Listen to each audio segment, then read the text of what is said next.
The Pythia spoke, and Aegeus did not understand her.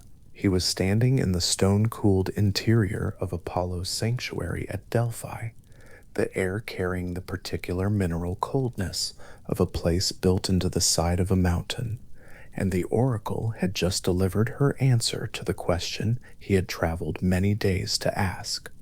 The question had been simple enough, as questions go. He was king of Athens, and he had no heir, and he needed to know what could be done about this. The Pythia's answer was not simple at all. What she told him, in the compressed and tilted language that Delphi always favored, was that he should not loosen the mouth of his wineskin until he had returned home. That was the whole of it. Aegeus turned the words over in the cold air of the sanctuary, the way a man turns a stone in his hand, looking for the side that makes sense of its shape, and found nothing that answered back. He knew the oracle had spoken. He knew the oracle did not speak without meaning. He also knew, standing there with the smell of the sacred spring in his nostrils, and the mountain light coming in pale through the entrance behind him, that he had not the faintest understanding of what he had been told. This was not unusual at Delphi. The Pythia, the tradition holds, was the vehicle of Apollo's knowledge, a woman seated above a cleft in the earth, breathing whatever rose from below, and delivering answers in a language that required the person asking to do their own interpretive work. Heraclitus, the philosopher, noted that the god at Delphi neither speaks plainly nor conceals, but gives signs, and the signs were famously available to more than one reading. A king who had come to ask about an heir had received instructions about a wineskin. Aegeus pocketed the instruction along with its bafflement, and began the journey south toward Corinth, toward the Peloponnese, and eventually to the city of Troezen, where he would stop to rest in the court of a man known as one of the wisest of his age. Pythius, king of Troezen, was the son of Pelops and the brother of Atreus, the grandfather, if one counts the generations carefully, of the house that would eventually destroy itself at Mycenae. But that story was still in the future, when Aegeus arrived in Troezen with his unresolved oracle. Pythius was, by the account that Plutarch preserves in his life of Theseus, a man of unusual learning and care, a king whose particular distinction was the quality of his attention to things that other men passed over. He ran a school, the tradition says, or something close to one, a place where the skills of rhetoric and interpretation were practiced, and where the problems of language received the seriousness they deserved.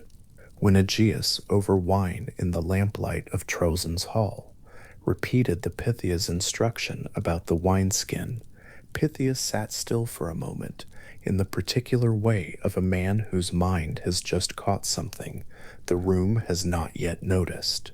The oracle meant, Pythius understood, that Aegeus should not spend himself in any act of generation before he had returned home. The wineskin was not about wine, it was a figure, and if Aegeus was to father a child, the child should be fathered here in Troezen, not on the road, not in Athens, but here. And Pythius had a daughter, Aethra, and the logic of the oracle aligned with the logic of what Pythius wanted for his house. There was no contradiction. There was, perhaps, a particular satisfaction in it, the satisfaction of a puzzle solved before anyone else in the room had finished reading the question. Pythius said whatever he said to Aegeus, the tradition is quiet on the exact words, and that night Aethra and Aegeus slept together in the hall of Pythias's court. Plutarch, writing his life of Theseus in the 1st or 2nd century of the Common Era, notes a second event attached to that same night. Poseidon, the god of the sea and the shaker of the earth, drew Aethra from the house in the dark and across to the small island of Sphaeria, which lay close to Troezen's coast. The island was a sacred place, associated with a hero's burial, and marked by a sanctuary, and the sea moved around its rocks with the particular sound that the Aegean makes on exposed coastlines at night.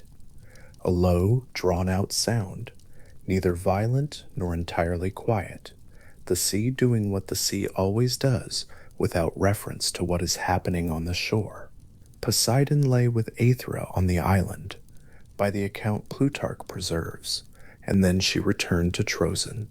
What this meant for the child she would carry, whether his father was the mortal king or the god of the sea, or, as Plutarch seems willing to accept, something of both, was left in the state of productive ambiguity that Greek tradition often maintained around the origins of its heroes. Heracles had Zeus, Achilles had a sea nymph for a mother, Theseus, the great hero of Athens, had both a mortal king and an immortal god to claim, and the tradition saw no need to resolve the question into a single answer.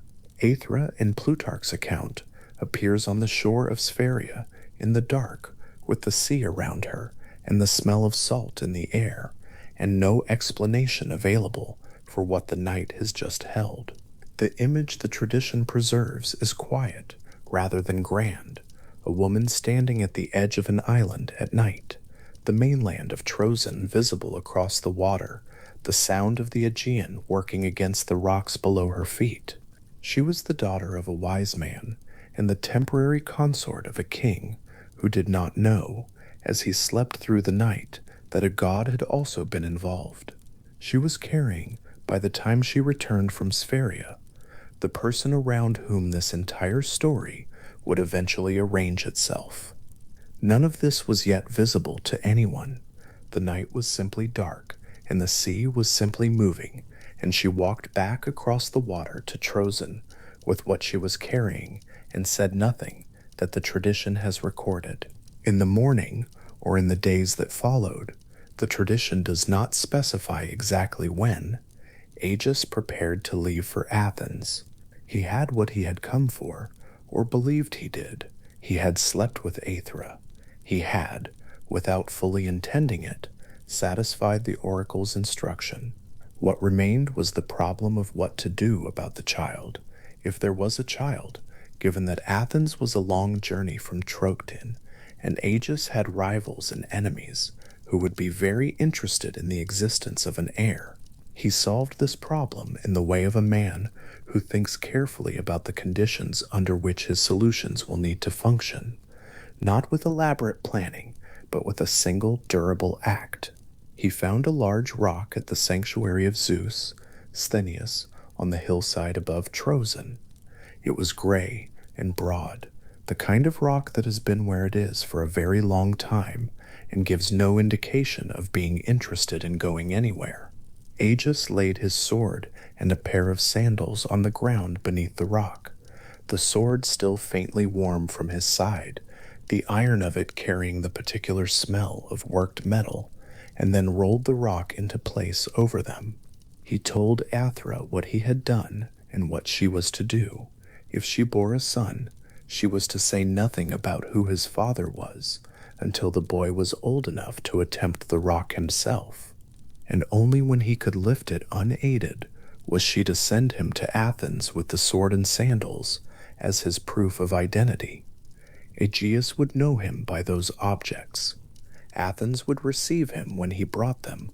This was practical thinking, the kind that keeps a king's bloodline intact while minimizing the opportunities for interference. It was also considered from a certain angle a gift, not of instruction or of wealth, but of the specific task that would one day make a boy into the particular kind of person who could carry a sword all the way to Athens and be recognized there. The rock would test him. The road would finish what the rock began. Aegeus pressed the stone into place and left Troezen, and the sword and the sandals went dark underneath it, and the hillside went quiet.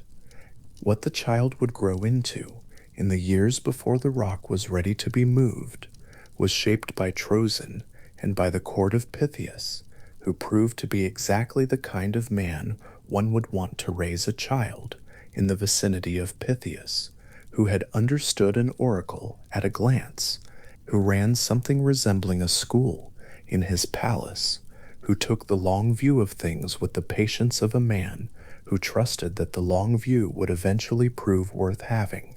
He was Theseus's primary teacher, if teacher is the right word, in the years before the boy knew what he was preparing for. The tradition preserves very little of Theseus's actual childhood in Trajan, which is appropriate. Childhoods in myth tend to be summarized by a single image or act that stands for all the years before it, and Theseus's childhood was no exception. The image the tradition chose was this: Heracles came to Trozen. He came, the account says, as a guest passing through the region on one of the episodes that punctuated his laboring years, and he brought with him, as he always brought with him, the skin of the Nemean lion, the first of his labors, the proof of it worn as a cloak across his shoulders, the enormous head still attached, its empty jaws draped forward. He left the skin in the hall when he went to dinner, and the boys of Pythias's court came in and saw it. What followed demonstrated something fundamental about the difference between ordinary boys and extraordinary ones. Every child in the hall except one saw the crumpled golden shape of the lion skin and felt what the situation suggested they feel, which was the immediate physical certainty that they were in the presence of a living lion. They ran. They ran the way children run from large animals in enclosed spaces, which is to say completely and without deliberation, clearing the hall in moments. Every child ran, except one, Theseus, who was no taller than the woodpile standing beside him. The tradition is specific about this. He was young, genuinely small, not yet the hero who would manage the Epidaurian road, did not run. He looked at the shape on the floor, made a determination about it, walked to the woodpile, took an axe from it, and advanced toward the lion's skin with the axe raised, and the specific expression of someone who has concluded that this situation requires a response and has decided to provide one. He was wrong about the lion. It was not a lion, it was a skin on a floor, entirely dead, its days of being dangerous to anyone long past.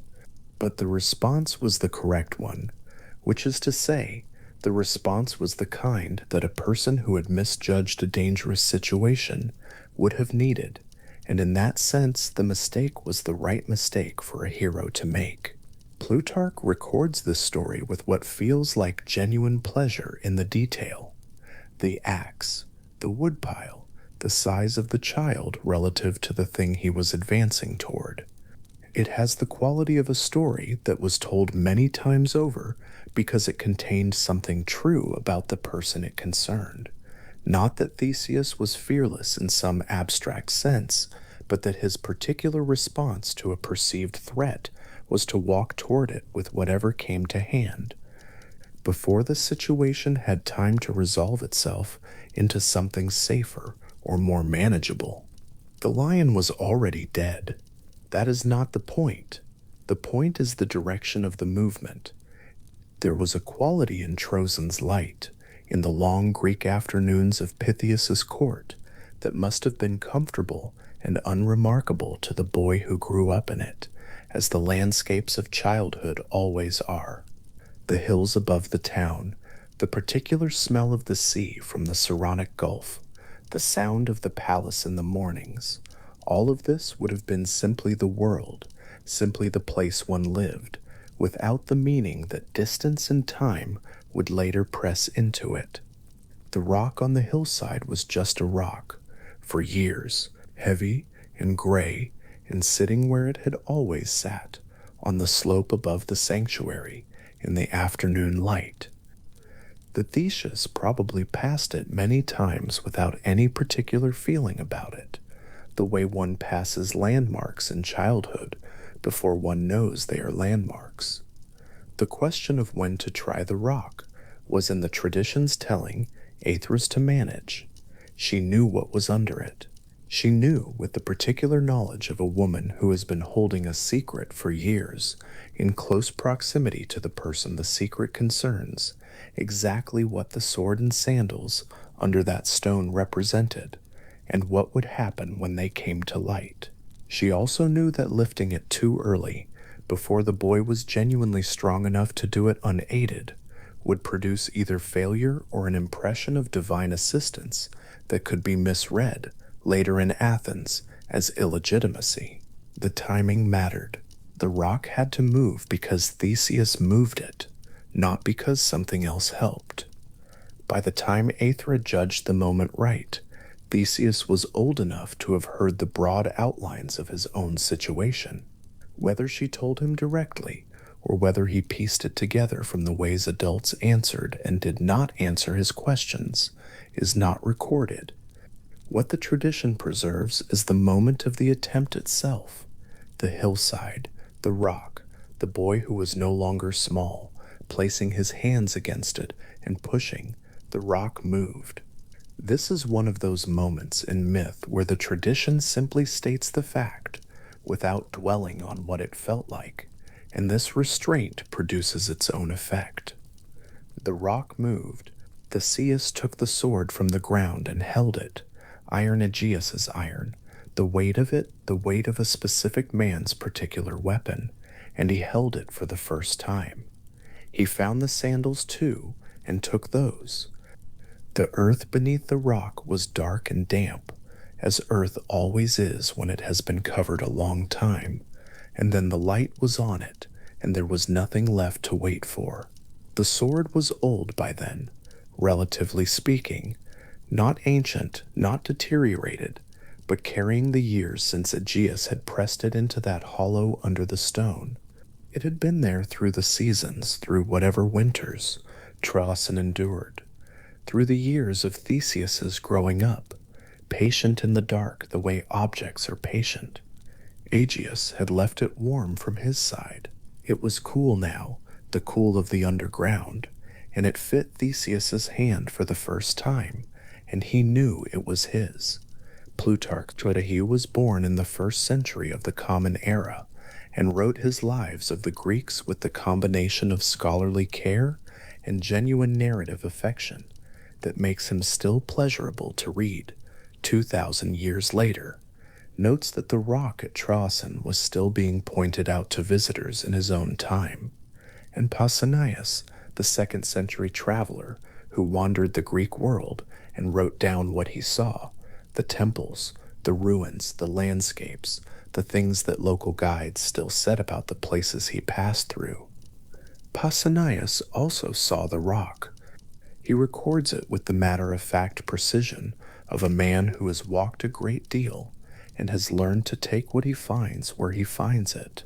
The rock was there, the hill was there, the sanctuary of Zeus, Sthenius was there, or was still recognizable as having been there, and the story that attached to the rock was still being told.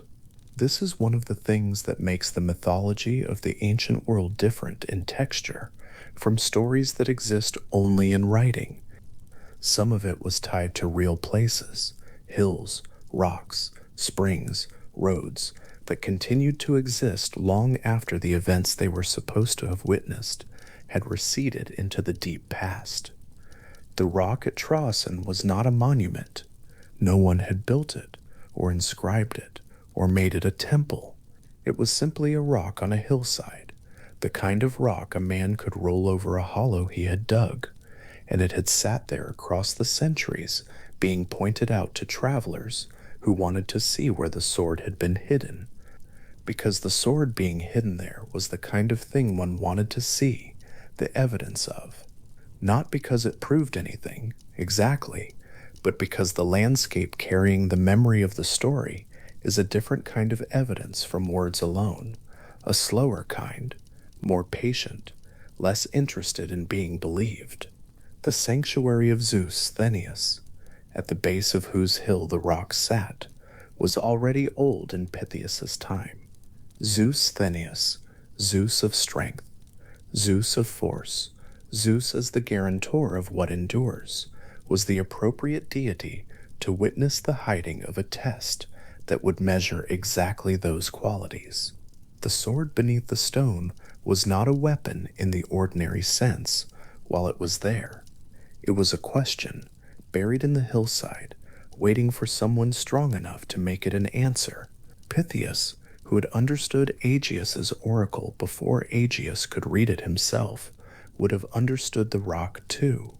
He understood, one imagines, the specific pleasure of watching a puzzle work itself out in the physical world, of knowing that a stone on a hillside and a sword underneath it were together a mechanism for producing the right kind of person at the right kind of moment. He was a patient man, in the tradition's telling. He had taken Aegeus's oracle, which could have been left as simply a cryptic inconvenience, and turned it into an arrangement that served his house, served Aegeus's line, and served whatever larger purpose the gods had in mind for the child that resulted. He sat in lamplight and turned problems over until they opened. He was, in this way, the appropriate first teacher for a hero who would spend his career turning the road into a passable thing. The Aegean coast at night, in the vicinity of Troezen, has the smell of salt and the particular sound of an enclosed gulf, the Saronic Gulf, which the Greeks knew and named and sailed for centuries. The sea moves differently in a gulf than on open water, with a lower sound and a less forceful motion, the water contained by the land around it, but still tidal, still subject to whatever the moon is doing, still carrying the dark that lies over all moving water after the sun has gone. Aethra stood at the edge of Spheria in that dark. Aegeus stood in the sanctuary at Delphi, in stone-cooled air that he would carry with him all the way back to Troezen in his memory. Pythias sat at a table with his lamp and his quiet satisfaction, and the rock on the hillside sat in whatever darkness a covered hillside holds, with the sword pressed flat beneath it, the iron still, for a time, carrying the faint warmth of a king's hand before it cooled into the patience of iron underground. The tradition that carries these images, Plutarch's careful Greek, Pausanias's traveler's notes, the earlier accounts that both men were drawing on when they wrote, has moved the images from place to place across 20 centuries and more without losing them. The oracle, the wineskin that was not about wine, the rock that held what it was given to hold, the child who walked toward the shape on the floor with an axe because walking toward it was the only response that made sense to him. These are the images out of which a hero's beginning is made, and the tradition holds them in the particular way of old things that have found no reason to change, with the equanimity of something that has been true for a long time and expects to remain so. The road from Troezen to Athens was long in those years, and dangerous in ways that are specific and will unfold in their own time. The coast was not safe to travel. The passes had what they had in them. But none of this had yet arranged itself into the landscape that Theseus would move through. It was still the landscape that existed before he cleared it, the landscape that would remain what it was until one person decided to walk through it in a particular direction and do something about what he found. Theseus would take the sword that was pressed under the rock, and the sandals, and the road north toward Athens, and toward everything that waited there. But all of that was still ahead of this moment, still in the future this particular night contained. The rock on the hillside at Troezen sat where it sat. Pausanias came and saw it in the 2nd century of the Common Era, and wrote it down in his description of Greece. And anyone who read his account could picture the hill and the rock and the old sanctuary at its base, and could understand that the landscape had simply held the story in its ordinary way, not preserving it, not commemorating it, just failing to move or be altered by any of the centuries that passed over it. The stone was there because it was a stone, and stones stay where they are placed unless someone moves them. The sword and the sandals were long gone, carried north to Athens on a road that would one day be considerably safer than it was. But the rock was still there, gray and broad in whatever afternoon light fell on Trojan's hills, sitting with the complete indifference of a stone that has been in one place for so long that it has ceased to be curious about how long it has been there. What Pythias understood at his lamp, what Aethra carried from the shore of Spheria back to the mainland, what Aegeus pressed into the dark earth and covered over with gray stone, all of this settled into the landscape of Trozen and waited. The oracle waited to be understood. The rock waited to be lifted. The sword waited in the dark for the hand that had been set aside to carry it. And Theseus grew up in the light of Pythias's court, reaching toward the woodpile for an axe the first time a lion skin appeared in the hall, passing the rock on the hillside without yet knowing that it was holding something for him, growing steadily into the shape of the person the rock was waiting for. The hill is still there in the place that was Trozen. The landscape of the northeastern Peloponnese has changed in the 25 centuries since Aegeus made his arrangement under the stone, but the hills have not moved, and the coast of the Saronic Gulf has not moved, and something of the geography that Pausanias walked through in the 2nd century is still recognizable in the place that modern maps call Trizini. The rock that Pausanias saw, or one very much like it, sits in that landscape with the quiet permanence of all geological things, not caring, as rocks do not care, whether anyone is pointing it out to visitors, whether the story attached to it is still being told, whether the hero whose beginning it witnessed has been remembered or forgotten or transformed by 20 centuries of retelling into something new. It is simply there, in the afternoon light of a hill above the Saronic Gulf, gray and broad, holding nothing now, except the particular indifference of a stone that has already done what it was meant to do. In the old days when a king pressed a sword beneath it and rolled it into place, and then walked away south and left the hillside to carry what it had been given, for as long as the hillside chose to carry it. The road north of Trozen begins in the gray hour before full light, when the dust underfoot is still cool and the sound of the Saronic Gulf carries inland on a wind that has not yet decided which direction it means to settle. Theseus walked it in the early morning, a traveler among travelers, carrying a bronze club that had not been his for long and was heavier than he had expected, not an instrument he had trained with, not a weapon chosen for its balance or its fit in the hand, but the kind of object that announces itself through weight alone, insisting on its own history every time it shifts against the body. The road ahead was long, and the city it led to was still many days distant, and between the two lay a landscape that had for some years not been safe to cross.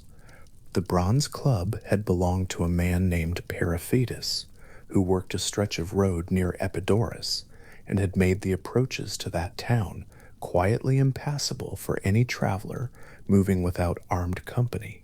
The tradition calls him Corinetits, the club bearer, which is less a name than a description so thoroughly applied that it became the only name that survived. His father in the account Plutarch preserves was Hephaestus, the craftsman god, which explained the lame and heavy-limbed quality the stories gave him, and which also explained the club itself, something forged rather than grown, a made thing used as a weapon by a figure who had inherited his father's relationship to metal and lost everything else. Periphetes had patrolled his piece of road for long enough that travelers had stopped regarding it as a road and had begun regarding it as a boundary, the edge of the country a person sensibly moved through, the beginning of the country a person sensibly went around. What Theseus did with him The tradition records was the obvious thing. He met the man, he took the club, he continued, and in doing so, removed from the landscape around Epidaurus the particular heaviness that a known danger leaves in a place, the way a road feels different when something bad has been allowed to happen on it too many times. The detail Plutarch was interested in was not the killing itself, but what Theseus did with the club afterward. He carried it. He kept it the way that Heracles had kept the skin of the Nemean lion, carrying his victory as a visible thing, wearing the evidence of what he had done in a form that anyone approaching him on the road could read at a distance. This was a deliberate parallel, and Plutarch recognized it as such. Theseus understood himself to be doing something that had a shape to it, something that corresponded to a pattern already established in the world, and he wanted the correspondence to be visible. There was a difference between the two traditions. Naturally, Heracles's lion skin had marked him as something set apart from ordinary men, strange and slightly dangerous in his strangeness, while the bronze club that now traveled north toward Athens had been a piece of iron that a mortal man with a mortal father had made into a weapon and used against travelers, and Theseus had taken it back. The gesture was the same. What it meant was not quite. North of Epidaurus, the road bends toward the Isthmus of Corinth, the narrow neck of land where the Peloponnese meets the Greek mainland, and the geography there is one of accumulated significance. Every traveler moving between southern Greece and the north has to pass through it, has always had to pass through it, which made the isthmus the natural location for something that preyed on travelers, in the way that a shallow ford attracts things that wait in shallow water. The man who worked this particular stretch of road was named Sinis, and the tradition gave him a title that required little interpretation: Pitiocomptes, the pine bender. The pines on the isthmus slopes were tall and flexible, and Sinis had discovered that if two of them were bent down simultaneously toward each other, and a person was tied between them and then released, the result was a kind of dispersal that left nothing requiring burial. He invited travelers to help him with the bending on some pretext, and then arranged matters so that the traveler, rather than the intended material, occupied the central position when the trees were finally released.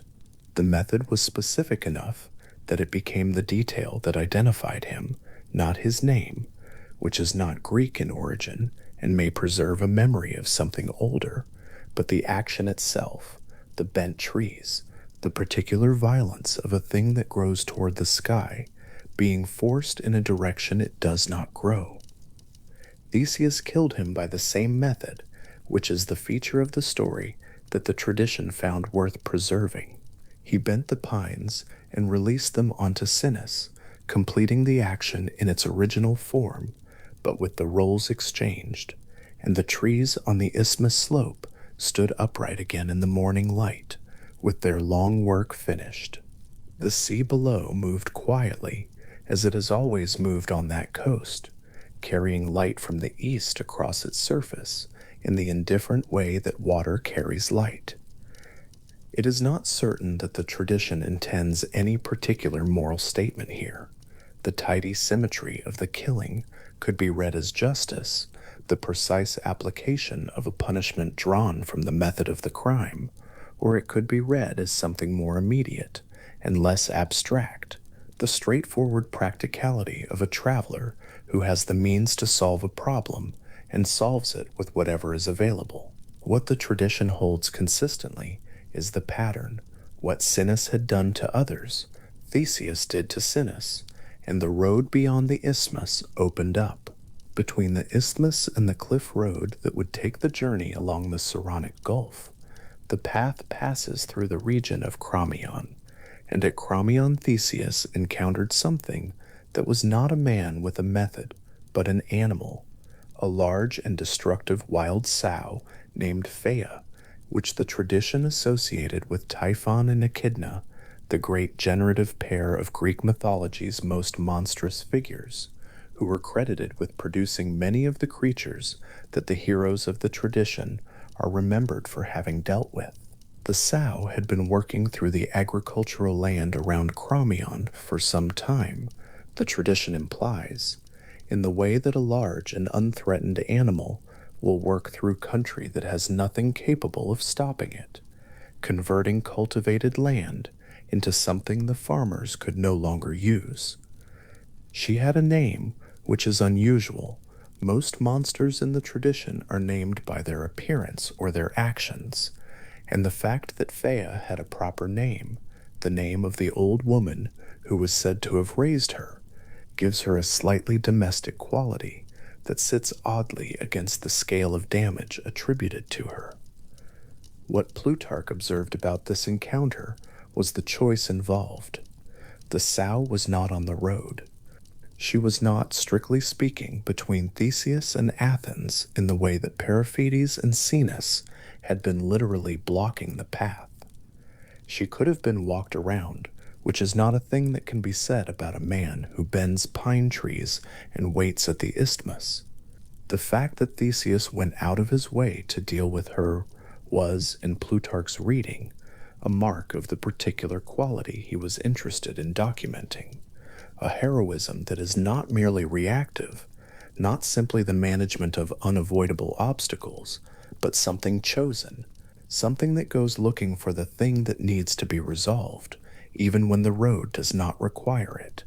Whether this is how the tradition originally framed the Crommyon sow, or whether it is Plutarch's interpretation of an older story that has survived in an incomplete form, the detail has been part of the account for long enough that it functions as genuine.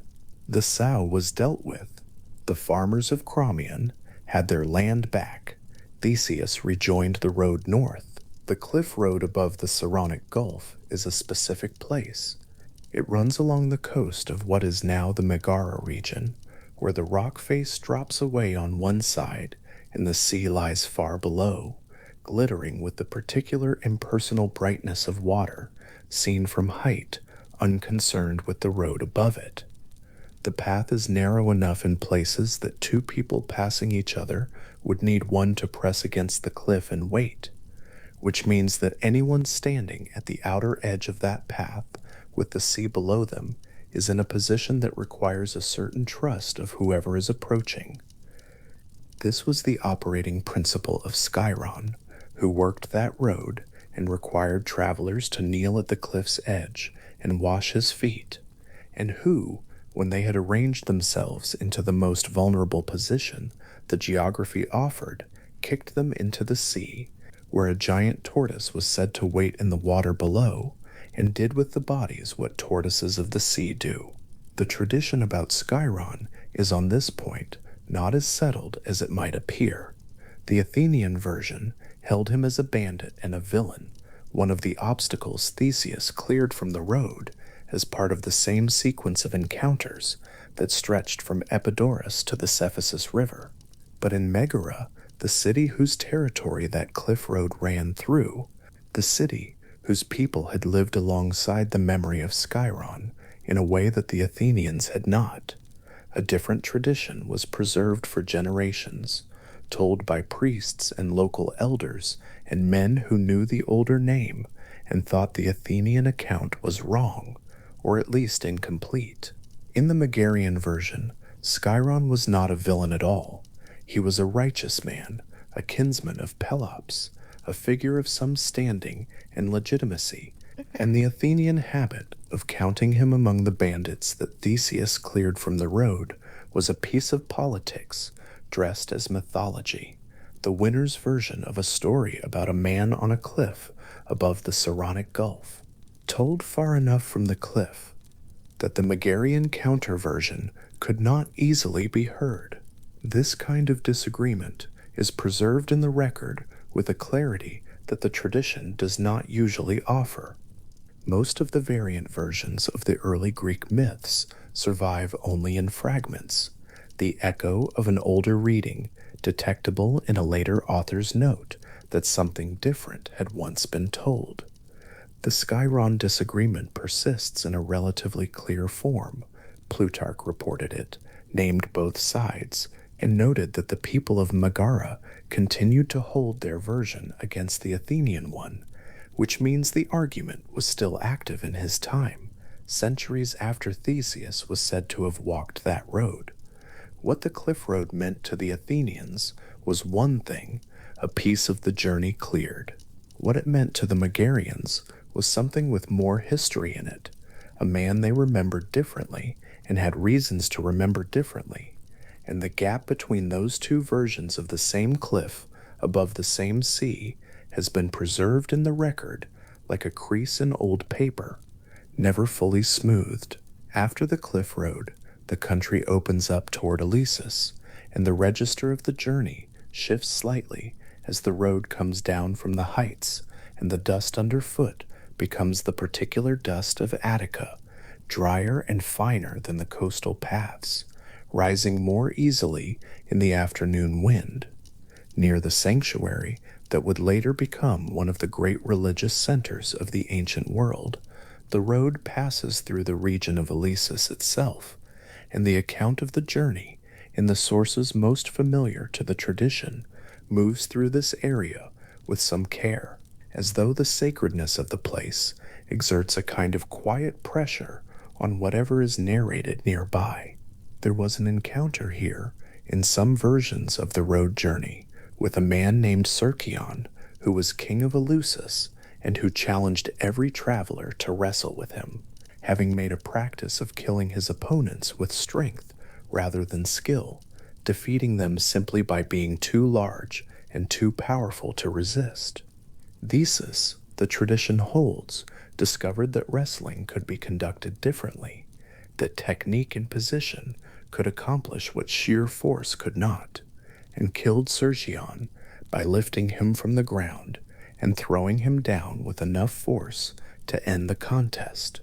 This detail is sometimes included in the sequence of the road journey and sometimes set slightly apart from it, the sources not entirely certain where it belongs in the order of events. Its presence here is consistent with the pattern the tradition has been building for the entire length of the road from Troezen, something that had been blocking the way, cleared. The sixth and final encounter of the road to Athens took place on the banks of the Cephisus River, which runs through Attica toward the sea in the modest matter-of-fact way of rivers that have been present in a landscape long enough to be taken for granted. The Cephisus was not a wild river, not a river that changed its course dramatically or disappeared in summer to the dry bed that many Attic watercourses become. It ran steadily through a landscape that was already, by the time this myth was told, deeply settled and familiar. The man on its banks was named Procrustes, which translates roughly as the stretcher, the one who beats out, and his method was the one the tradition has preserved so completely that his name passed into the English language as a descriptive word. Procrustes had a bed, and the bed was guaranteed to fit any guest who lay in it, and the guarantee was kept by adjusting the guest rather than the bed. Travelers who were shorter than the bed's length were stretched on a rack until they occupied the full measurement. Travelers who were taller than the bed had the excess removed. The result in both cases was that the bed fit, and the guest did not survive the fitting. What Theseus did with Procrustes followed the pattern that had been established since Epidaurus.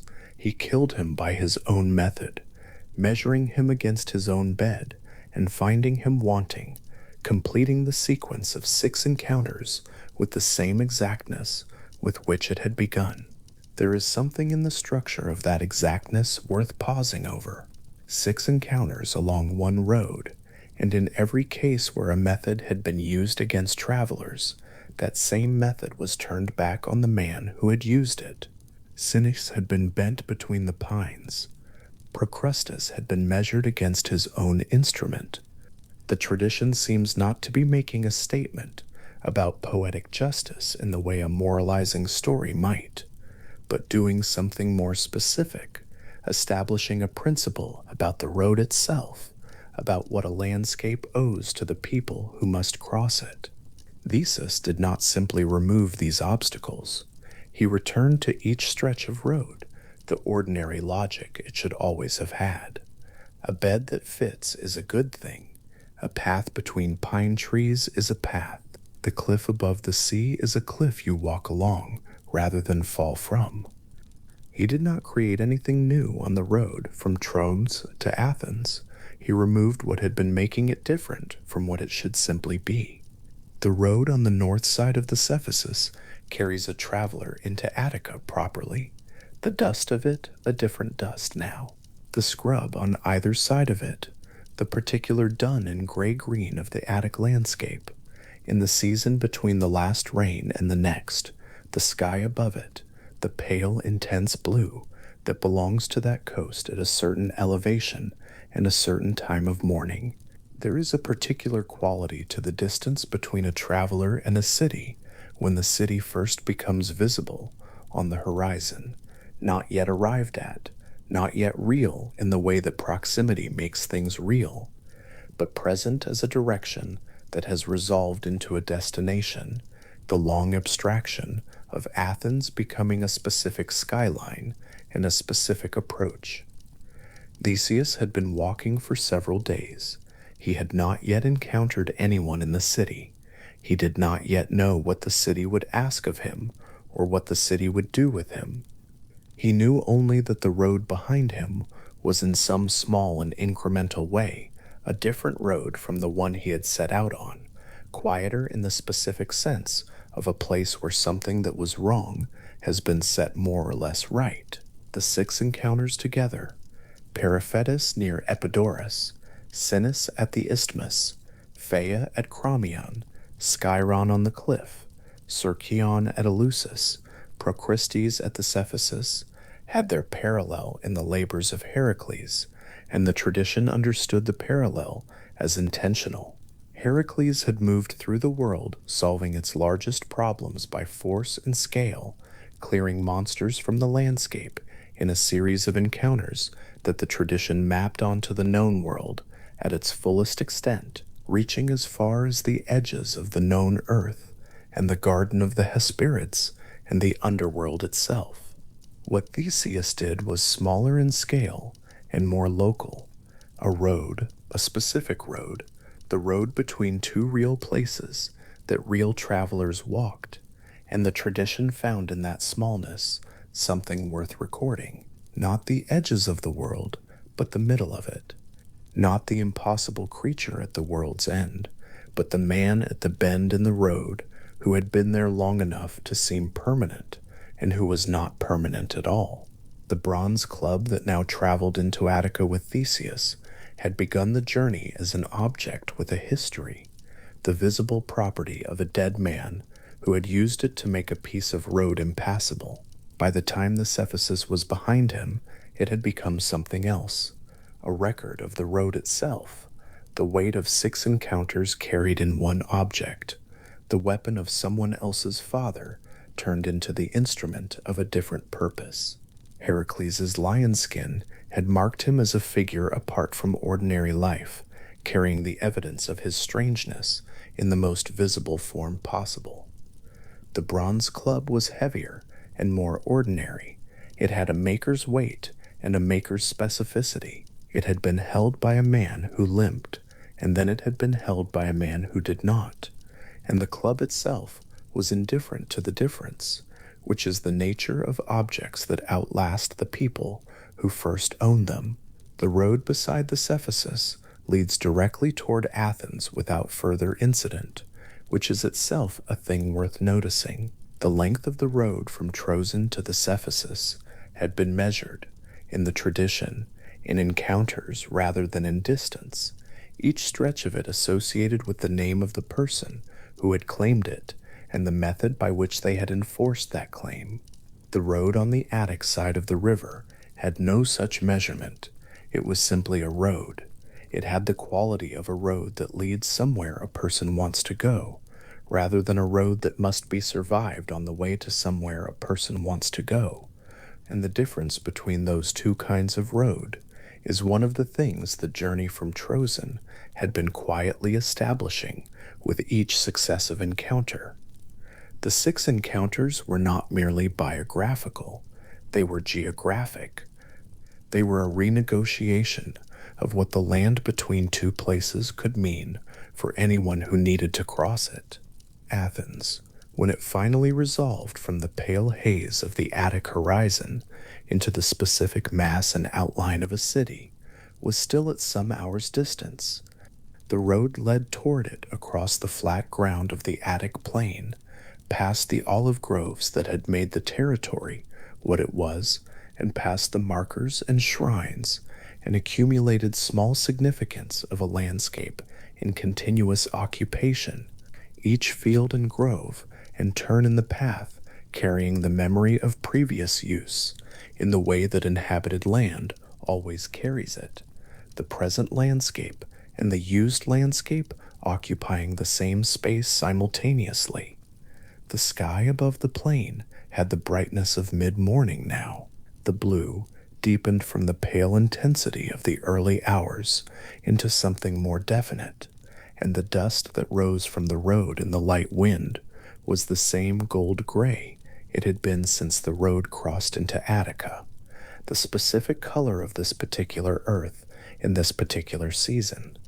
It is worth sitting with the road as it comes in toward Athens from the south, the city ahead, and the long journey behind, because the road does not know what will be asked of the man walking it once he arrives, and neither does the man walking it, and the particular quality of that not yet knowing is one of the most durable things the tradition has preserved about this stretch of the journey. There was no tribute yet, no labyrinth, no dark water of the Cretan sea. There was a road, a city, and the specific completeness of a journey through a landscape that was, in some small measurable way, different from the landscape that had existed before a person decided to walk through it and clear what needed clearing. Beside the Cephasus, moving along the road's northern bank as it straightens toward the city, the morning had fully arrived. The river ran at its own pace beside the road, neither rushing nor still, carrying the same water it had always carried through this valley and out toward the sea beyond the city walls. The 6 encounters were behind. The men who had held those stretches of road were behind. The pines on the isthmus slope stood upright in the morning light, and the cliff above the Saronic Gulf had for at least this one morning only the sea below it and nothing waiting in the water. The road between Troezen and Athens was not entirely safe. No road was, and no tradition claims otherwise, but it was, in the very specific and very modest sense of a thing worked at, rather than promised, a road that a person could walk again. One person had decided to clear it, and had cleared it, and the landscape was quieter for that decision, in the particular way that a place is quieter when the worst thing that had been happening there has stopped. The city was ahead. The road ran straight and ordinary and dusty and real through the gray-green Attic scrub toward it, the way roads run toward cities when there is nothing left between the traveler and the destination, when the distance has contracted from something vast and procedural into something merely physical, a matter of putting one foot in front of the other until the stones of Athens are underfoot and the journey has become an arrival. The cup was already full when Theseus sat down at the table. That detail belongs to Medea, the sorceress from Colchis, who had come to Athens some years before under Aegeus's protection, and who understood from the moment the young man walked through the door exactly who he was and what his arrival meant. The cup had been prepared before the feast began. It sat at Theseus's place with the composed neutrality of any ordinary cup at any ordinary welcoming table, and nothing in its appearance distinguished it from the wine that everyone else in the hall was drinking. Medea had made certain of that. She was a woman who understood the value of surfaces, of things that looked like one thing while being entirely another, and the cup of poison she had prepared was in that regard characteristic of her particular intelligence. Aegeus did not yet know his son was in the room. The king of Athens had lived for years with the knowledge that he had fathered a child in Troezen, that somewhere to the south, beneath a particular rock on a hillside, a sword and a pair of sandals waited for a boy to grow strong enough to lift them. He had lived with that knowledge the way a man lives with a debt he expects someday to be called in, with a combination of hope and anxiety that had not diminished over the years, but had settled into the ordinary texture of his daily life. The throne of Athens had no clear heir. His brother Pallas had 50 sons who had watched Aegeus's childlessness with the patient attention of men who believe inheritance is simply a matter of waiting long enough. And Aegeus had governed his city and consulted his advisors and managed the affairs of his harbor and his court with the steady, slightly melancholy competence of a king who knows that everything he has built might not outlast him. The young man who had just arrived at his table rode dusty and apparently unconcerned about the cup placed in front of him, had not been announced as anything in particular. Theseus laid his sword on the table. It was a traveler's ordinary gesture, clearing his hip, setting the blade where it would not be in the way during a meal, the kind of thing a man does without thinking when he sits down after a long road. The sword lay flat on the table between the cup and the edge of the dish, its blade turned toward the lamplight, and across the length of the room Aegeus saw it. The recognition was instantaneous in the way that recognition of something deeply familiar always is, not a process of reasoning, but something prior to it, the knowledge arriving before the explanation could follow. That blade, that particular iron, the weight and curve of it that he had pressed flat against the cold earth of the hillside sanctuary at Troezen before rolling the rock into place, however many years ago that was now, with a young woman standing nearby who had not yet told him she was already carrying his child. Aegeus was on his feet before the thought completed itself, and the cup was knocked from Theseus's hand before it reached his lips, the poison spreading across the table in the way that spilled wine spreads, darkly, quickly, without any awareness of what it had been a moment before. Medea left Athens shortly after that. She went with her son Metis, and she went without being asked twice. The ancient sources do not spend a great deal of time on her departure, and the narration does not need to either. She passes through this story as she passes through most stories, with a self-possession that is entirely her own, and whatever she felt on the road east from Athens, she kept to herself, as she kept most things. The reunion between Aegeus and Theseus is described in Plutarch's account with a restraint that suits it, a king who had not known for certain whether his son was alive, a young man who had grown up in Troezen under the care of his grandfather Pythius, shaped by that household's particular atmosphere of learning and old wisdom, knowing from an early age the general shape of his parentage, without having met the half of it that lived in Athens. The sword had been the promise. The sword had been the proof. Whatever was said between them in that hall after the cup fell and the recognition settled, the tradition has not recorded it with any fullness, and perhaps that silence is appropriate. Some moments are complete without needing to be narrated, and this one had already been held for years inside the cold earth of a hillside at Troezen, waiting. The recognition had a political consequence that arrived almost immediately. Among the sons of Pallas, Aegeus's brother, news of Theseus's arrival and recognition spread with the speed that unwelcome news always achieves. The Pallantids, as they were collectively known, were 50 in number, and for the duration of Aegeus's apparently airless reign, they had regarded the Athenian throne as something toward which they were simply moving, the way that water moves toward a drain, steadily, inevitably, without any particular effort required. The arrival of a recognized heir changed the arithmetic of inheritance entirely. Theseus was not a rumor, not a claim, not a boy in Trojan whose paternity an aging king asserted. Theseus had walked into Athens carrying the sword that Aegeus himself had buried, and the blade had done its work in an instant. The Pallantids understood what they were looking at, and they had 50 swords between them and the particular recklessness of men who had been patient for a very long time and had just learned that their patience had purchased nothing.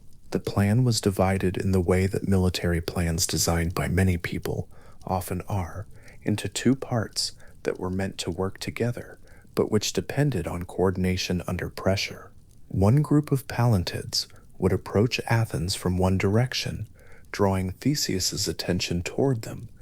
The second group would hold in concealment on the road from Gargettus, positioned to strike the flank of whatever response the city mounted.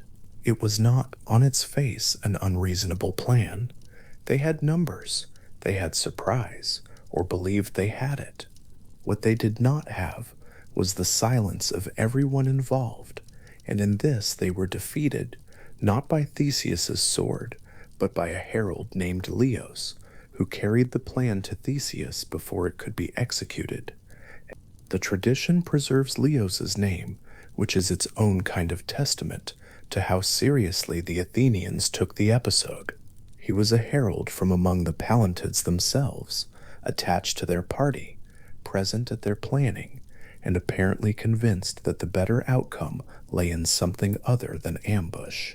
What he believed, or what he was offered, or simply what moved him to walk away from one camp and toward another, the sources do not fully explain. He appears in Plutarch as a name and an action, and the action was enough. Theseus moved against the concealed group first, killing the ambush before it could spring, and the rest of the Pallantid challenge collapsed without completing itself. The 50 sons of Pallas did not mount another attempt.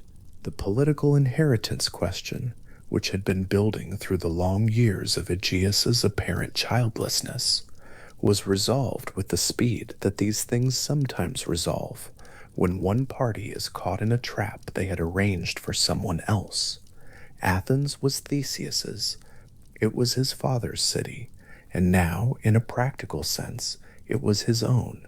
The road from Trojan had been long and particular, and the city at its end was real and complicated, and full of the specific difficulties that cities are always full of: harbor politics, factional rivalries, the needs of a population that required governance as constantly as it required bread and water. Theseus moved through the early period of his time in Athens with the energy of a young man who had been building toward exactly this, and the tradition credits him with administrative reorganizations, the unification of the Attic townships under a single Athenian authority, the founding of various civic institutions, the work of a ruler who understands that power needs structure to persist.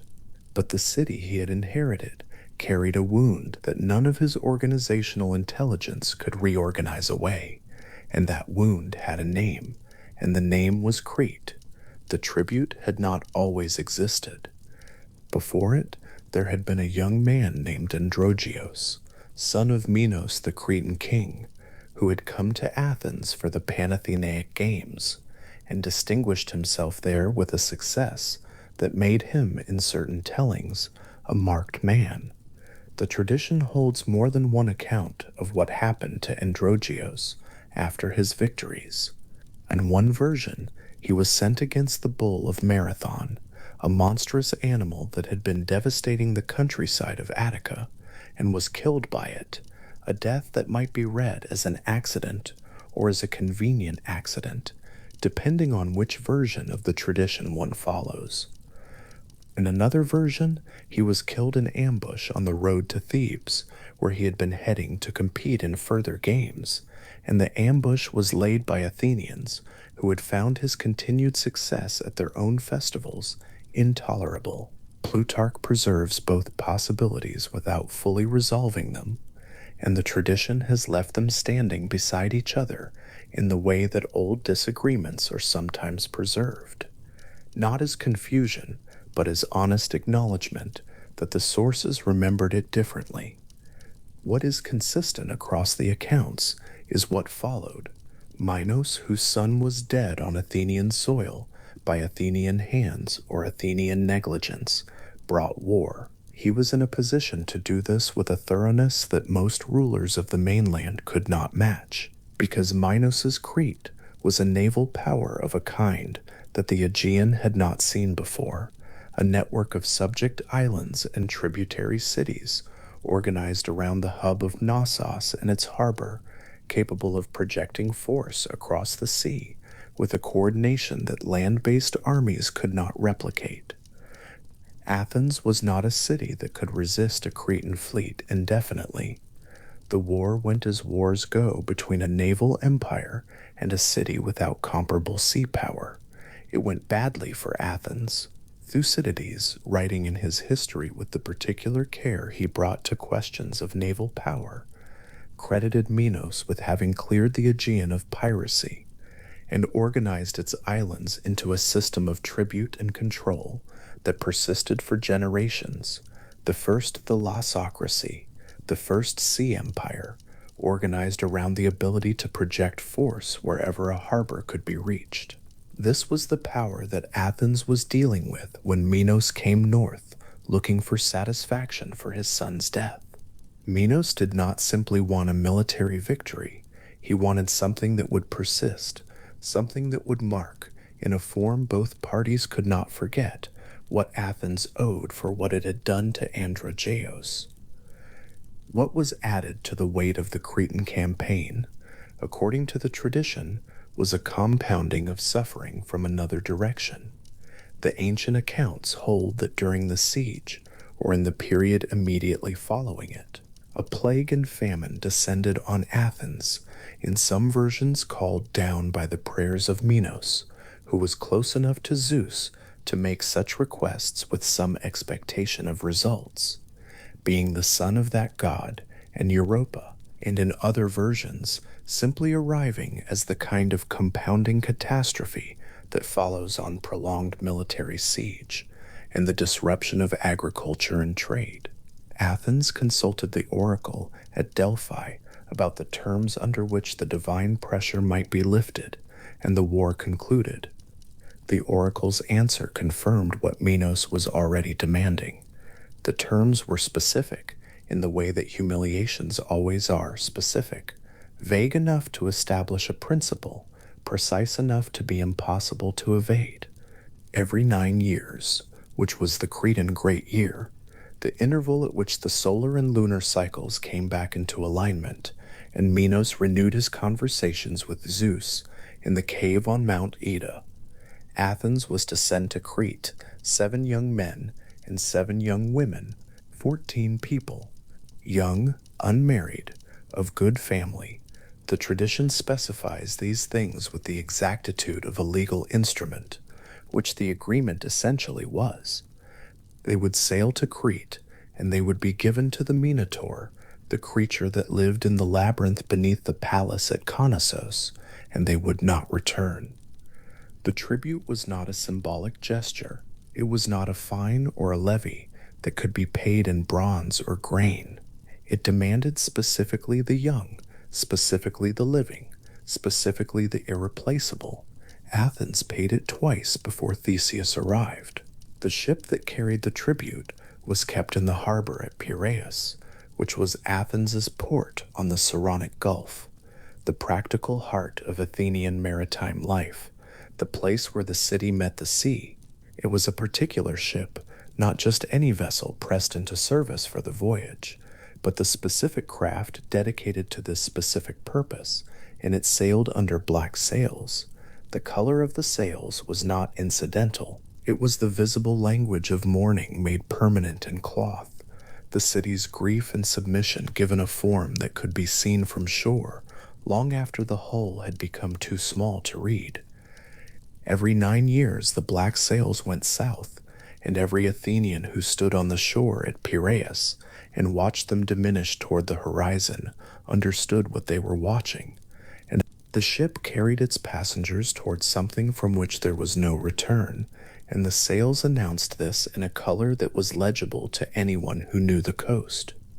Plutarch, working from earlier sources, notes that the tribute ship was preserved across an extraordinary span of time, kept in the harbor with its planks, replaced one by one as they rotted, renewed continuously so that the vessel itself never ceased to exist, even as every material element of it was gradually substituted. It was the same ship, because it was always the tribute ship, the ship that had always gone to Crete under black sails, the ship whose continuous identity was maintained by exactly this process of perpetual replacement. The philosophers who came later found in this arrangement an extremely useful problem. If every plank has been replaced, if there is no longer a single original piece of timber in the hull, in what sense is it still the same ship? What does identity consist of, if not the material substance of the thing? The question outlasted the harbor, outlasted Athens in its original form, outlasted almost everything around it, and it is still being asked, in one form or another, under the name the ship gave it, the ship of Theseus. A name that began as a tribute vessel painted in mourning, preserved against rot in a harbor on the Saronic Gulf, and became one of the oldest and most persistent questions in philosophy. And all of this from a detail of a myth about a city that had lost a war to an island it could not reach by land.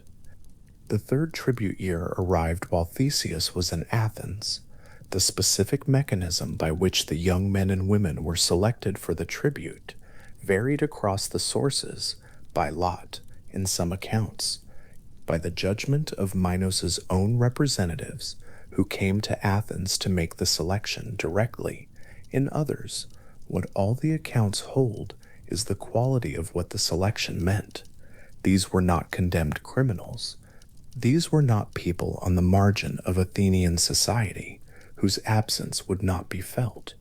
They were the young chosen from good families, people whose parents were still alive, to watch the black sails depart, and to understand what the sails meant about the children sailing under them. The grief that the tribute created was not the grief of statistics. It was the grief of specific people in specific households, in specific neighborhoods of a city that was not by any measure a cruel city, that prided itself, in fact, on exactly the kind of civic organization and human dignity that the tribute so completely violated. Theseus placed himself among the tribute youths. He went to his father and told him what he intended to do. The conversation between them must have been a difficult one. Though the tradition preserves its architecture more than its texture, Aias had only just found his son.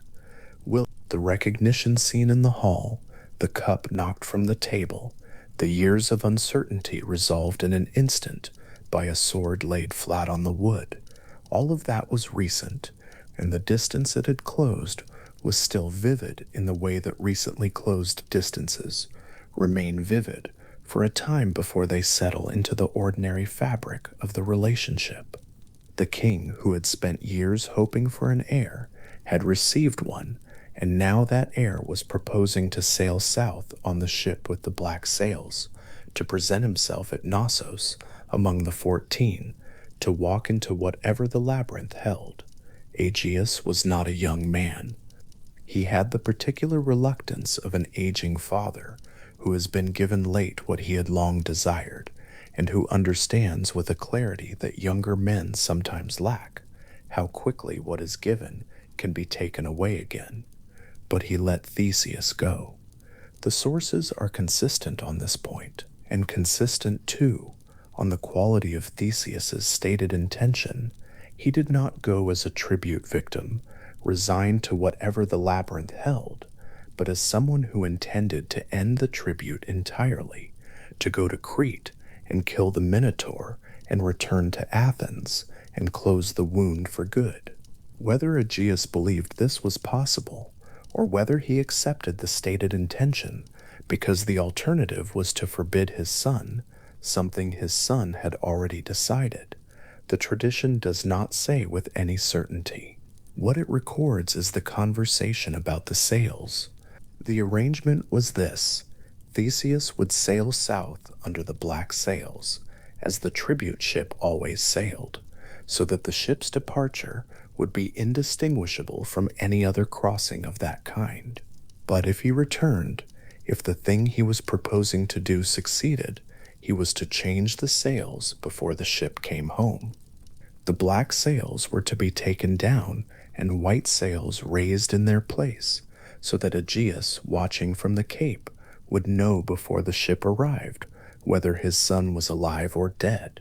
Cape Sunion is the southernmost point of Attica, the peninsula on which Athens sits, and it extends into the Aegean with the character of a place built for watching. The cape drops to the sea in a cliff face of pale stone, and from its height the horizon is wide and unobstructed in the way that exposed headlands always produce, the full curve of the sea visible, ships readable at a distance that the lower shore cannot provide. It was the natural place from which to watch for returning vessels. It was already a place of significance in the Athenian religious landscape, and the temple to Poseidon that still stands there in its ruins was serving its cult when Aegeus stood at the edge of it, working out with his son the terms of a promise that both of them needed to believe in. Aegeus wanted white sails. The simplicity of the arrangement was itself a kind of faith, a reduction of all the uncertainty of what Theseus proposed to do into a single legible signal visible from a cliff on the return journey before any other news could arrive. White sails alive, black sails dead, a binary that covered all the outcomes that mattered and that required nothing of Theseus except to remember it in whatever condition the labyrinth left him in on the voyage home. Aegeus made Theseus promise. Theseus made the promise. The tradition records this exchange with the care it gives to oaths between fathers and sons, which is to say with a seriousness that the later catastrophe of the story makes legible in retrospect, but which, in the moment at the harbor, was simply a father asking a son for a reassurance he could hold on to while the black sails carried everything that mattered to him south toward the horizon. There is, in all the accounts of this departure, a particular quality of domestic detail that makes it feel different from the grand preparations of other mythological voyages. There is no armoring of the hero, no divine gift of weapons, no prophecy delivered at the last moment by a god who appears conveniently at the harbor mouth. There is a king and his son at the edge of the harbor at Piraeus, working out the color of sails, and the specificity of the arrangement, white for life, black for death, the signal that will travel faster than any messenger, has the quality of a solution devised by people who are frightened and are doing the most practical thing they can think of with their fear. The tribute ship was old in the way that dedicated vessels always age, heavily and specifically, with the weight of each crossing deposited in its timber and its rope and its painted wood. The black sails had been folded and unfolded a certain number of times, and each folding left them a little more known to the hands that managed them, and the harbor at Piraeus had watched the ship come and go until its departure was a kind of ritual the harbor knew how to perform. On this particular departure, the harbor performed it again. The lines were cast off. The oars found their rhythm. The sail unfurled in the wind off the Saronic Gulf. black, heavy, readable, and the ship moved south with the specific purposefulness of a vessel that has made this voyage before and knows its heading without being told. From the shore, the black sails remained visible for a considerable time. The hull diminished first. At a certain distance, the detail of the ship, the rowers, the rigging, the people visible on deck, resolved into an undifferentiated shape, then into a shape at the threshold of legibility, then into nothing distinct against the water. But the sail held longer, the black of it against the Aegean, which is the particular deep blue of that sea in clear weather, kept its visibility past the point at which the ship itself had become uncertain, and anyone on the shore at Pirae who was still watching when the hull was gone could have told which direction the sail was moving for a time after that. Then it too became small. Then it became a darkness at the waterline, neither clearly ship nor clearly anything else. Then it was gone. The harbor returned to itself in the way that harbors do, other vessels, other sounds, the ordinary commerce of a port that does not stop its work for the departure of one ship, however particular that ship's errand. The water moved the way it moved every day in every wind, without distinguishing this morning from any other morning except by the absence of something that had been present a little while before. The Saronic Gulf ran south toward the open Aegean and eventually toward Crete, and whatever the black sails were moving toward was now entirely beyond the horizon, held in a direction rather than a visible position, somewhere in the water between the known and the unknown. Aegis was left with the arithmetic of the voyage, the days of crossing, the time required on Crete, the return journey, and with the particular patience that waiting requires when the thing waited for is the kind of thing that cannot be hurried. He would go to Cape Sunion to watch, and he knew he would do this because he had always known he would do this from the moment the arrangement about the sails was made, because the arrangement had been made precisely for this purpose, to give him something concrete to do with his vigil, a signal to watch for that would resolve, in a single moment of legible color, everything the waiting held. The ship moved south. The black sails moved south. The color of them was still carrying its announcement into the empty air above the Aegean, long after there was anyone on the Athenian shore positioned to receive it. The mourning built into the cloth itself, the submission woven into the dye that had been used to make them, speaking their message to the open water and the seabirds, and the light falling across the surface of a sea that had been receiving this message every 9 years for long enough that it had, if the sea notices anything, stopped finding it remarkable. South, toward Crete, toward whatever Knossos held.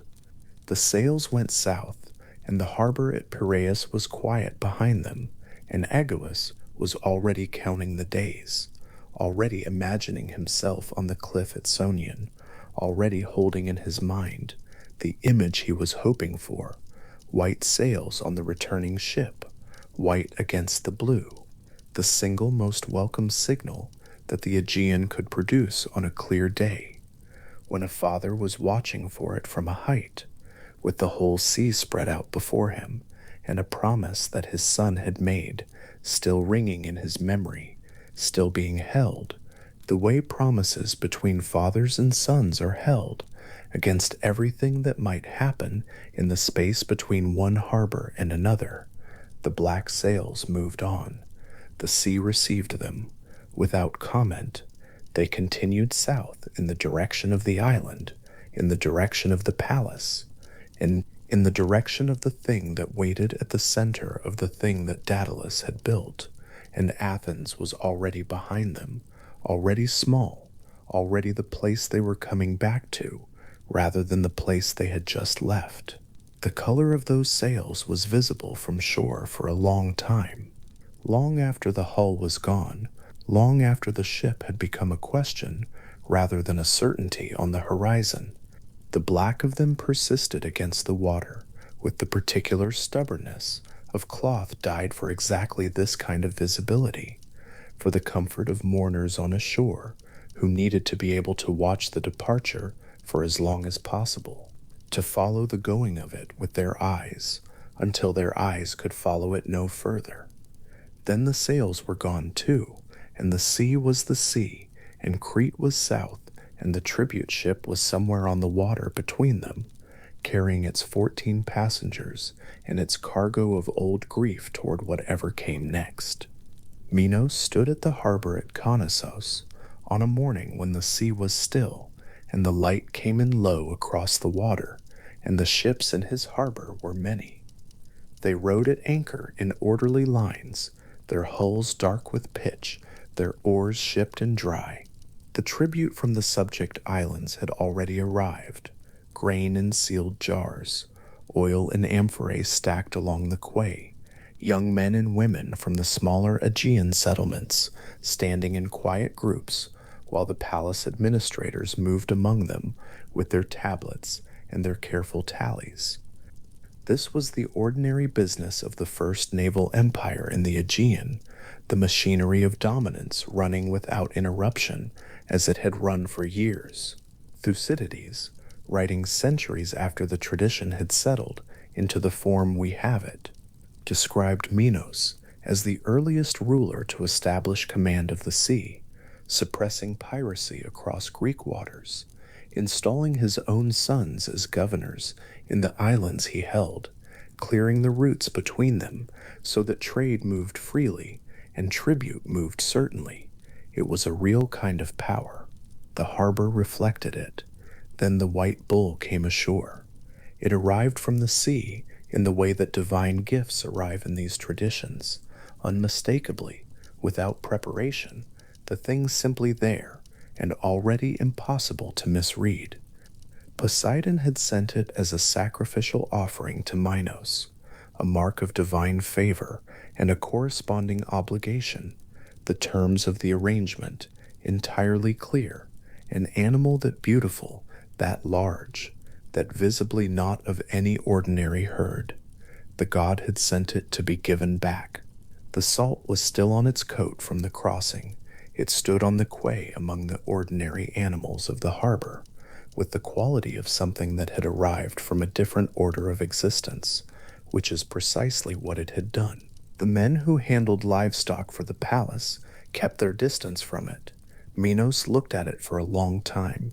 He was a king in full authority of his empire, a son of Zeus and the mortal woman Europa, a ruler whom the gods had favored demonstrably and continuously throughout his reign. He understood what was required of him. He understood it with complete clarity, standing there in the harbor light with the bull, already drawing eyes from every corner of the quay, and he chose not to do it. The animal was too fine. That is the tradition's account of the decision, or rather, that is the decision the tradition records, without elaborating on what passed through Minos's mind in the moment he made it. He selected a different bull from his herds, an ordinary animal, handsome enough for any conventional sacrifice, and sent it to the altar in Poseidon's name.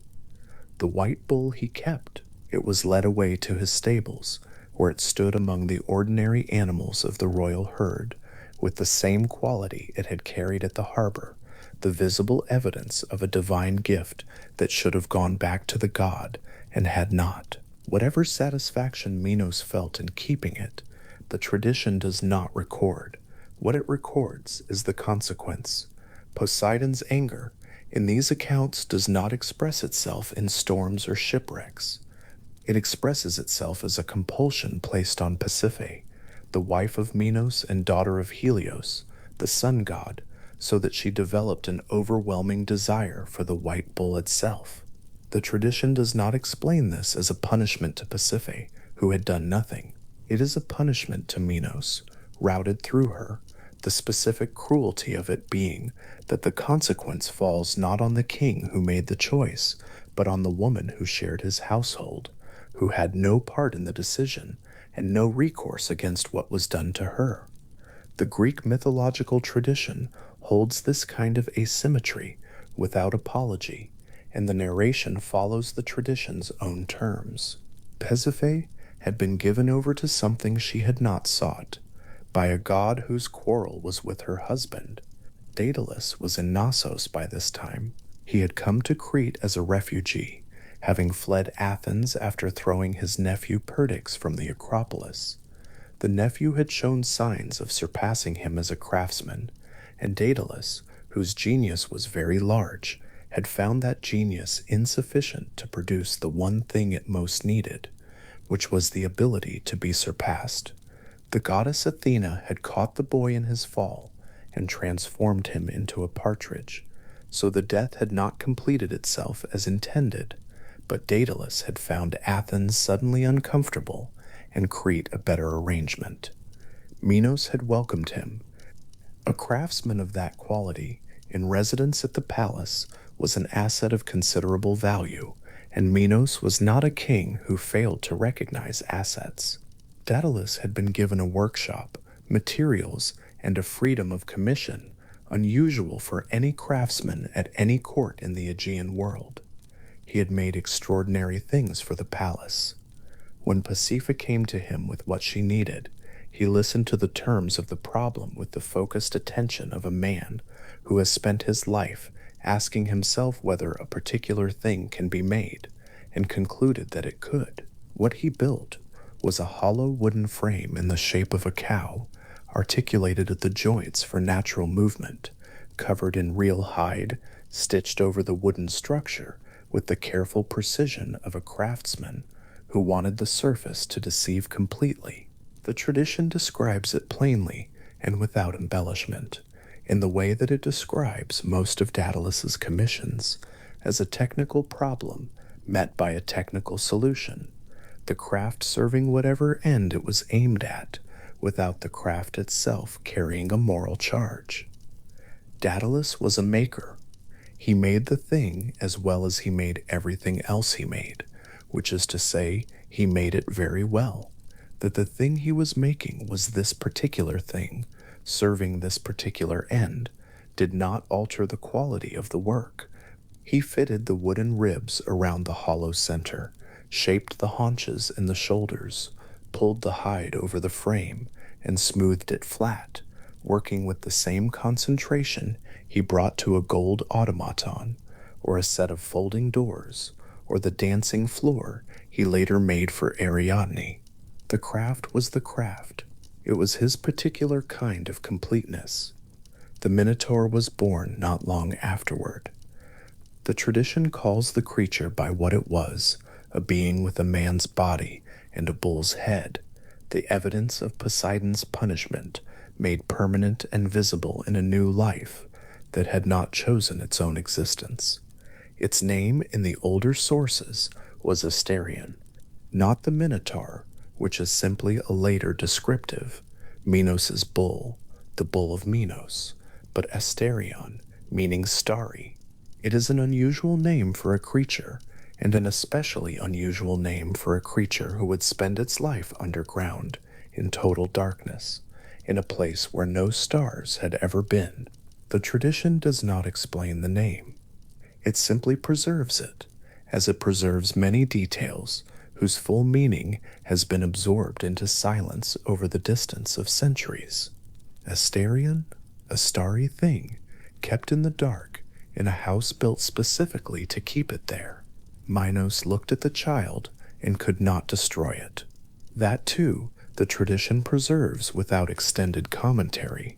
The Minotaur was Pasiphae's son, and therefore a member of the royal household of Knossos, which placed Minos in a position he had no established mechanism for navigating. The child was monstrous in form, was the direct product of his own failure to honor the god, was the living evidence of everything he needed to remain hidden. To kill it would be to acknowledge what it was and where it had come from. To keep it visible would be to do the same thing with no possibility of containment. What Minos chose instead was architecture. He sent for Daedalus. The commission Daedalus received was for a structure without precedent, a building whose function was not to house, or to shelter, or to display, but to confuse, to prevent exit, to keep something contained without the appearance of a prison, and without the bluntness of a cell. The tradition calls it the Labyrinth, and the word itself carries an age that makes the mythological building seem like a late memory of something older. Labyrinthos is pre-Greek in origin, possibly derived from the word labrys, the double axe, the sacred symbol found throughout the palace complex at Knossos, carved into its stone pillars, painted onto its walls, repeating down its corridors, in a frequency that suggested it was not decorative, but structural to the building's meaning. The word for the place may have originally meant the house of the double axe, rather than the house of the maze, which would make the labyrinth not a prison designed for confusion, but a sacred space that confusion came to describe. Whatever the original meaning of the word, by the time the myth has taken the shape we have it in, the labyrinth is what Minos needed it to be, a building so elaborately disorienting that nothing inside it could find the way out, including the thing placed there by the king who had commissioned it. Daedalus built it beneath the palace. The tradition places it underground, and the palace at Knossos, excavated beginning in 1900 by the British archaeologist Arthur Evans, descends below its primary level into storage areas and subsidiary rooms and corridor systems that seem from the record of the excavation to go considerably further in multiple directions than any straightforward purpose would require. Evans named the civilization he uncovered Minoan, after the mythological king, as a working label that has persisted long after the excavation itself has been reinterpreted many times over. What he found on the island of Crete, under layers of earth and time, covered approximately 20,000 square meters at its main level, hundreds of rooms, light wells, storerooms, administrative corridors, workshops, in ceremonial spaces arranged around a large central court, paved in stone, that was still in reasonable condition when Evans's team uncovered it. The light had been falling into that court through the open top for 30 centuries before anyone who came to look at it was alive, and it fell into it still on the morning the excavators pulled the last debris from its surface. The bull-leaping frescoes were among the most striking things the excavation produced. They appear on the walls of the palace in fragments, pieces of painted plaster showing young figures vaulting over the backs of charging bulls, hands flat on the animal's neck or back, feet clearing the horns, the whole image executed in the quick, economical lines of painters who had watched this done many times and were recording a familiar motion rather than imagining one. The figures are painted in the convention Evans identified, male figures in a reddish tone, female figures in a paler one, and they move across the fresco wall with an ease that suggests something between an athletic display and a ritual act, the bull enormous, and in full charge beneath them, the vaulter already past the horns. Whether this was sport, religious ceremony, or some combination the later Greek tradition turned into myth, is not something the frescoes answer directly. They show what was done without explaining what it meant, in the way that a great deal of the Knossos record shows without explaining. The palace corridors themselves, running off the central court in multiple directions, dropping to lower levels, turning without apparent architectural logic, becoming storerooms, that became corridors, that became dead ends before opening again into wider spaces. These are not the labyrinth of the myth, which is something else, something built beneath, something existing in the tradition as a separate structure whose geometry was specifically designed to disorient rather than to organize. But standing in the excavated corridors of Knossos, even now, with the walls low and the roof absent and the Cretan sun overhead, there is something in the arrangement of those spaces that makes a certain kind of mythological architecture feel like it might have found its first description in a real building or in the memory of one. The myth required a specific kind of place. The island provided, at Knossos, a kind of place that might have suggested it. Daedalus completed the labyrinth to Minos' specifications, and then he completed his own imprisonment. The king, recognizing that the only person who understood the labyrinth's navigational structure well enough to exit it, who had the knowledge of its internal logic because he had created that logic from nothing, was Daedalus himself, took the reasonable precaution of confining the craftsman within the palace so that he could not carry that knowledge elsewhere.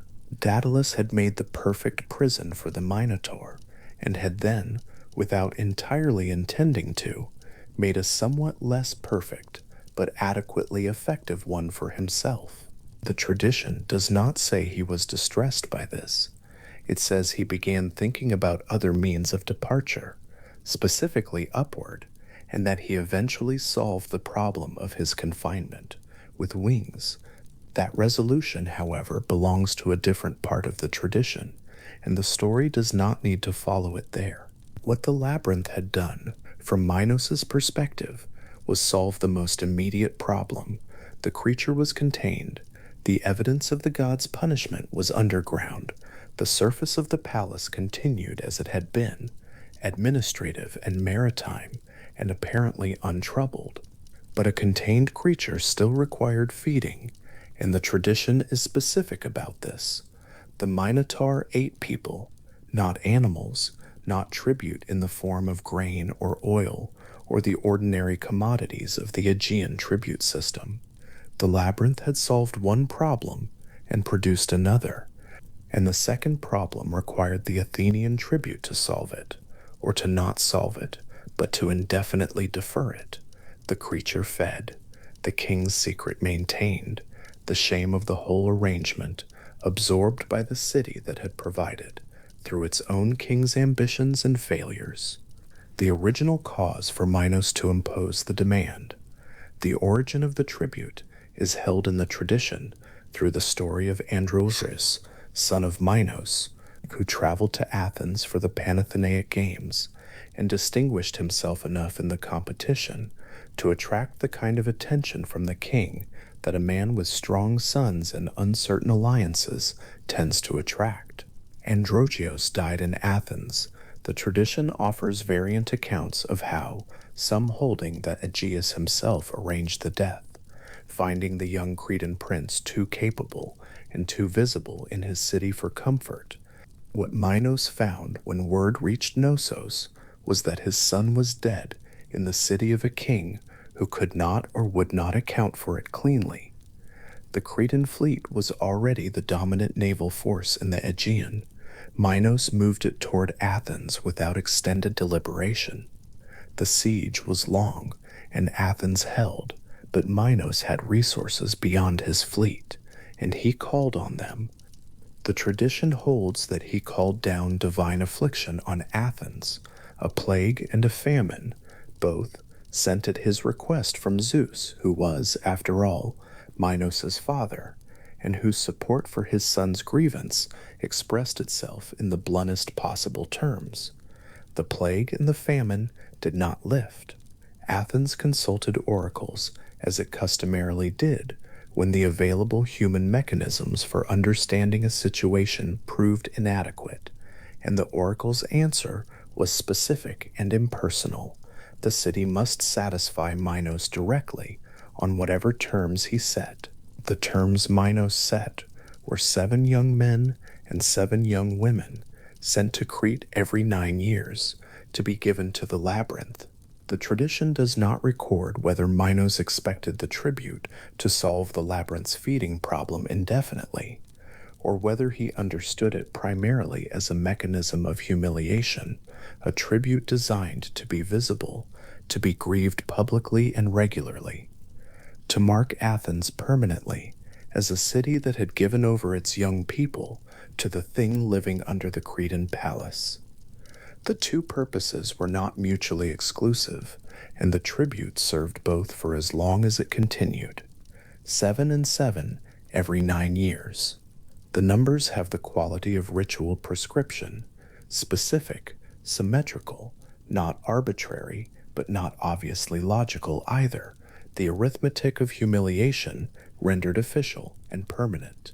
The tribute ship itself, in the tradition, became something stranger over time than the myth might initially suggest. It was preserved in the harbor at Piraeus through the historical period, the actual wooden vessel in which the tribute had sailed, maintained through the generations by replacing its planks one by one as they rotted, so that the ship was continuously the tribute ship in name and identity while being continuously a different ship in material substance.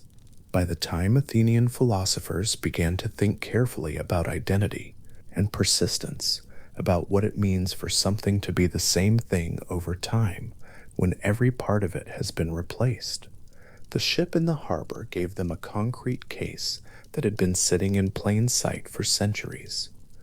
It is still called the ship of Theseus, the paradox that the tribute vessel generated simply by continuing to exist, a philosophical problem that has not been resolved in the centuries since anyone stopped going to Piraeus to look at the actual planks. The double-axe symbol, the Labyrinth, appears throughout the excavated remains of Konos with a regularity that Evans found striking enough to document systematically. It is carved into the stone pillars of the lower corridors, incised into the stone with the confidence of a mark that had been made the same way many times. It appears painted on plaster. It appears on pottery and on cult objects, and in the spaces that seem by their arrangement relative to the rest of the complex to have served some ceremonial function that the administrative records found nearby do not explicitly name.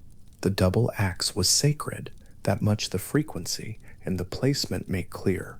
Whether it was sacred to a particular deity, whether it marked the presence of divine authority in a space, or was itself an object of devotion, is something the Minoan written record has not yet made fully legible to anyone reading it from outside. The Linear B tablets that Evans found at Knossos, the clay records of the palace administration, pressed in a script that was eventually decoded by Michael Ventris in 1952, turned out to be written in an early form of Greek, which meant that by the time the palace's records were being kept in this script, the inhabitants of Knossos included people whose language was ancestral to the language the myth came down to us in.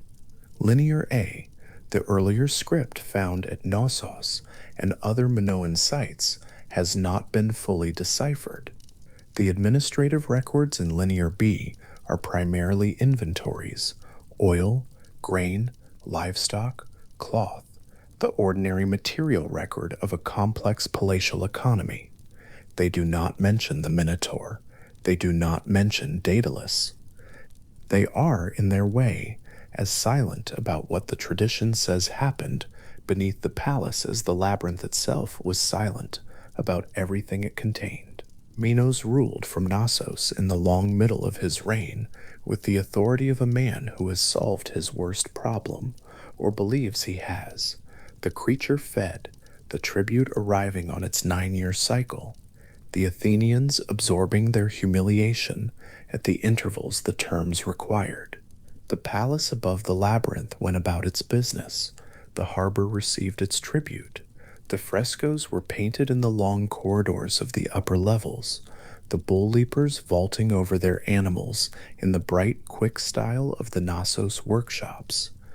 The dolphins and the sea creatures in the Queen's Megaron swimming through painted waves with the ease of things that have never been anywhere near a labyrinth. The surface life of the palace continued to have the quality the excavated remains still carry, which is the quality of a place that was genuinely, in some extended and complicated period of its existence, alive and working and full of people going about the ordinary business of being alive. Beneath it, in the tradition, Asterion moved through corridors he had long since memorized, in a darkness he had long since learned to navigate, alone in a space that had been designed to disorient him and that had instead simply become the only geography he knew. The name the tradition rarely uses, the name that means starry, sits beside the creature the tradition usually describes, and the distance between the name and the thing it names is not explained. A being called Starry, living permanently underground, and the tradition holds the detail without elaborating on it, in the way it holds many details that seem to have survived because they were too specific to discard even when their meaning had blurred. Asterion. It is worth sitting with the name for a moment before the story moves again, because the story will not return to it for long, and the creature in the dark has been here, in this telling, longer than anything else that follows. The palace at Knossos continued to produce, in Evans's excavation, and in the decades of subsequent work that revised and complicated, and sometimes corrected Evans's interpretations, the evidence of a civilization that had operated at a level of material and aesthetic sophistication unusual for its period in the Aegean world. The bull imagery was everywhere, not only in the leaping frescoes, but in the stone bull's head retta, the ritual vessels carved to resemble the heads of bulls, with rock crystal eyes and gilded horns, used in religious ceremonies whose precise nature the objects cannot by themselves explain. The bull was sacred at Knossos in a way that the broader tradition preserves as well, and the Minotaur, Asterion, the starry thing, was the sacred bull's shadow, the consequence of the bull's divinity meeting a king's decision to keep what the god had sent him. Minos had looked at the white bull and made his choice. The palace above the labyrinth, with its bull imagery on every significant surface, was the world that choice had made. The word labyrinthos, carrying its double axe root, its pre-Greek age, its possible origin in the Lydian or Minoan sacred vocabulary, is still in the language. It moved through Greek into Latin and then into the European languages that took their learned vocabulary from both, and it carries its history with it in the way that very old words carry their history, not visibly, not loudly, but there, available to anyone who looks for it. The house of the double axe, the place the sacred emblem marked. The English word clue has a similar kind of depth. It derives from the Middle English clue, meaning a ball of thread, and the ball of thread gets its meaning from this myth, from the specific device that made the labyrinth navigable when someone needed to leave it. The thread paid out into the darkness to maintain a line between the inside and the outside of a place designed to make that distinction impossible to keep hold of. The thread came before the word for the thing that a thread might help you find. The myth preceded the abstraction that now lives in ordinary speech, in the everyday language of anyone trying to follow a difficult problem toward its answer. The double axe symbols carved into the stone at Knossos are still there. The excavation uncovered them. The restoration work Evans undertook in the first decades of the 20th century preserved them in a form that has since been argued over considerably. The subsequent scholarship has revised many of his conclusions, and the symbols are still there in the stone of the pillars and the walls, repeating in the patient way of things, cut into stone rather than written on more perishable materials. The light that falls into the central court of Knossos in the afternoon comes in at the same angle it came in when the palace was new, when the bull leapers were alive to vault over their animals in the courtyard, when the storerooms were full and the harbor was busy, and whatever happened beneath the palace was happening. The court is open to the sky, now in a way it may not always have been. The light comes in. The double axe marks on the pillars catch it. Every corridor in the excavated palace eventually opens onto another corridor, or descends to a lower level, or turns in a direction the visitor did not expect. The geography of the place is not the labyrinth of the myth. It is a real palatial complex with a real administrative logic, not a prison designed for permanent disorientation. But the experience of moving through its recovered spaces, even now, carries something of what the myth required when it went looking for an architecture adequate to its needs. The corridors of Knossos may have given the storytellers who first told this story a real building to point to when someone asked where the labyrinth was, and what it felt like inside, and whether a person who went into it without a thread might find their way out again. The palace was there. The myth found in it the shape it needed, and the double-axe symbols on the stone pillars, repeated down every corridor that Evans uncovered, are still carrying the word Labyrinthos, the house of the double-axe, in their stone, still marking whatever it was they were always marking, still there in the light that pours without interruption into the court that has been open to the Cretan sky for 30 centuries, and still is. The word for the place they cover still lives in the English word clue, connecting the ancient stone to this moment in a thread as continuous and as quietly remarkable as anything Ariadne ever held in her hands outside a door in the dark. Ariadne stands in torchlight at the entrance to the labyrinth, the ball of thread held between her palms, the doorpost of the entrance just visible in the dark, a few steps beyond her. The thread is already fastened, looped twice around the stone, pulled taut, the knot pressed flat against the cold surface of the post, the way one presses a thing that must hold. Theseus is already a few steps inside, moving away from the light, and the thread runs back from wherever he is now, through the dark passage, through the air between them, into Ariadne's hands. It is thin, it is ordinary thread. It is the only thing connecting the interior of the labyrinth to the world outside it, and for now it is still new and still taut, and neither of them has yet had reason to doubt it. The thread was Daedalus's idea, in the sense that Daedalus was the one who told her how the labyrinth was built. Ariadne, whose name in the pre-Greek layers of Cretan tradition carries a meaning closer to most holy than to anything in the Olympian framework that would later surround her, knew what she knew because the craftsman had told her. Daedalus had built the labyrinth. He understood how its corridors turned, how they doubled back, how a person walking them without reference to a fixed point could walk indefinitely and arrive nowhere.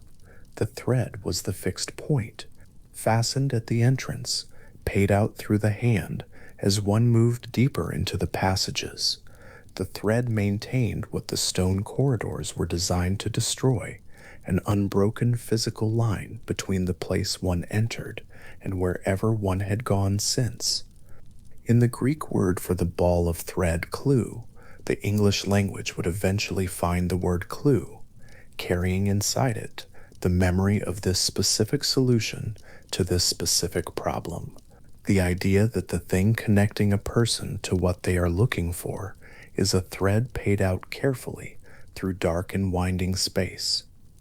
She had agreed to provide this knowledge in exchange for a promise.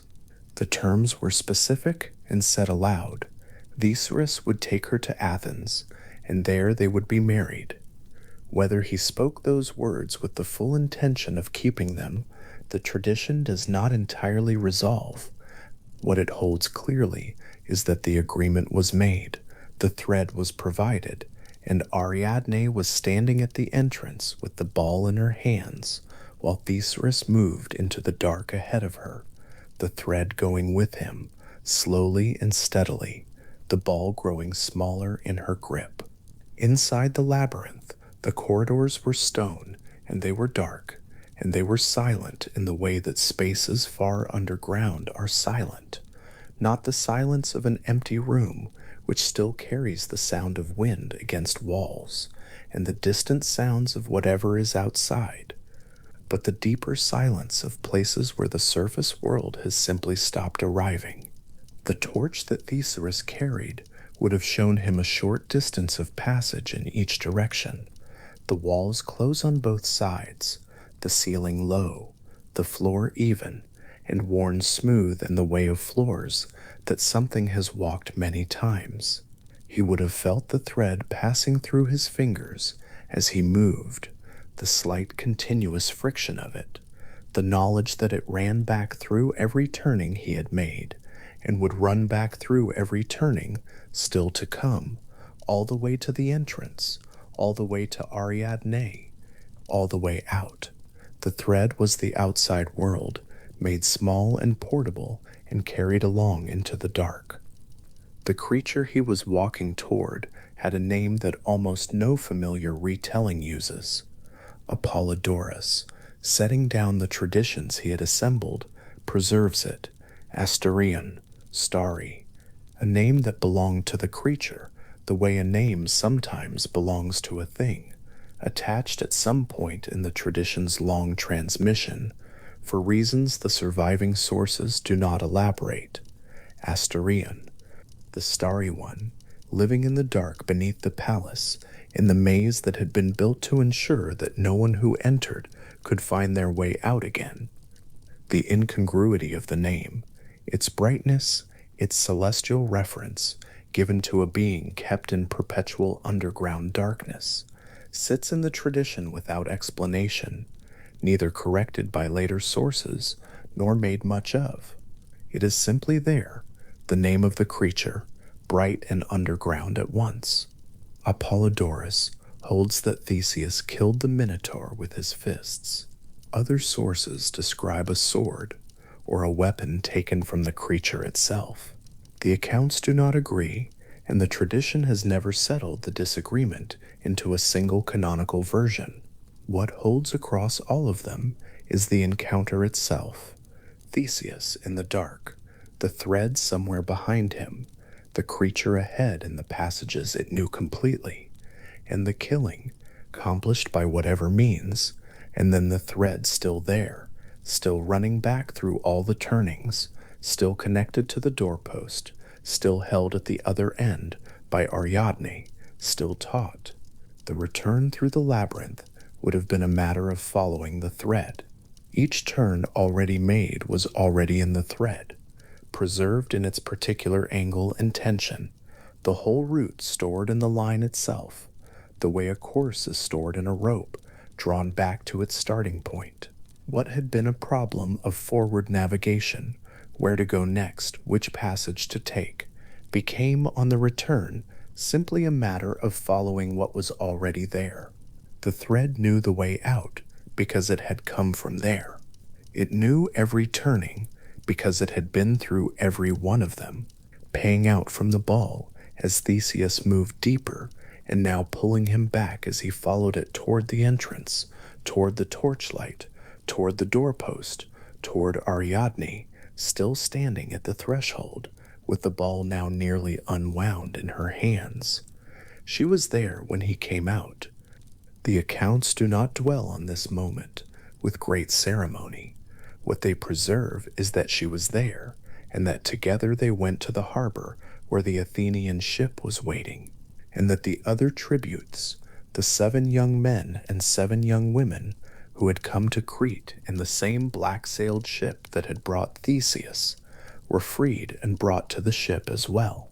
Somewhere in the harbor before departure, the tradition holds that Theseus ensured the Cretan ships were disabled or made incapable of immediate pursuit, though the specific method varies by source. Then the ship left the harbor at Knossos and moved out onto the Aegean, and the island of Crete diminished behind it, and the journey back toward Athens began. The island of Knossos came first. It lies in the middle of the Cyclades, in the Aegean between Crete and the Greek mainland. Real geography, a real island, still there, still the largest of the Cycladic islands, its interior rising to a mountain that sailors on clear days can find from a considerable distance across the water.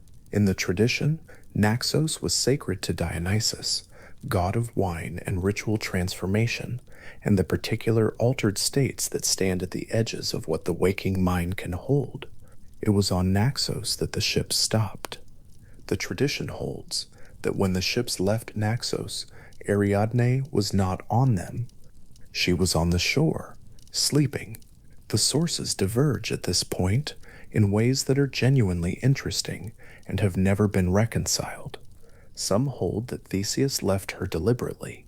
Some hold that Dionysus instructed him to leave her, appearing to Theseus in a dream and telling him that Ariadne belonged to the god and must be left on Naxos. Some hold that Theseus was simply a man who sailed away from a woman who had saved his life, because men in myths do this, as men outside myths sometimes also do, and the tradition is not always in the business of providing reasons sufficient to the act. The sources do not agree, and the weight of the story, what it seems to hold most steadily across its versions, is that when Ariadne opened her eyes on Naxos, the ships were already gone. Catullus, writing in Latin in the 1st century before the Common Era, made this moment the center of his 64th poem, a long, elaborate work in which the scene on Naxos occupies a sustained and highly formal lament. In Catullus's telling, Ariadne wakes and finds the ships already on the horizon, already small with distance, and she goes to the water's edge and calls after them. The lament she delivers in the poem is long and precisely shaped, built from the formal elements of Latin literary grief. The appeal to the gods, the account of what she gave up, the enumeration of the promises that were made and not kept. Scholars in later centuries would return to this poem repeatedly, using it as one of the primary examples of how classical elegy worked, how it moved through grief, how it used the voice of a woman abandoned at the edge of a sea to organize a reader's attention around the specific weight of a particular loss. The poem was read for centuries. It is still read. Ariadne's voice on the shore of Naxos, as Catullus shaped it, became one of the models through which later writers understood how grief in literature could be made formal and permanent without losing its human edge. What Hesiod holds, Hesiod, whose theogony is among the oldest surviving Greek texts, is different. In Hesiod's account, Dionysus found Ariadne on the shore of Naxos, and he married her, and the gods granted her immortality.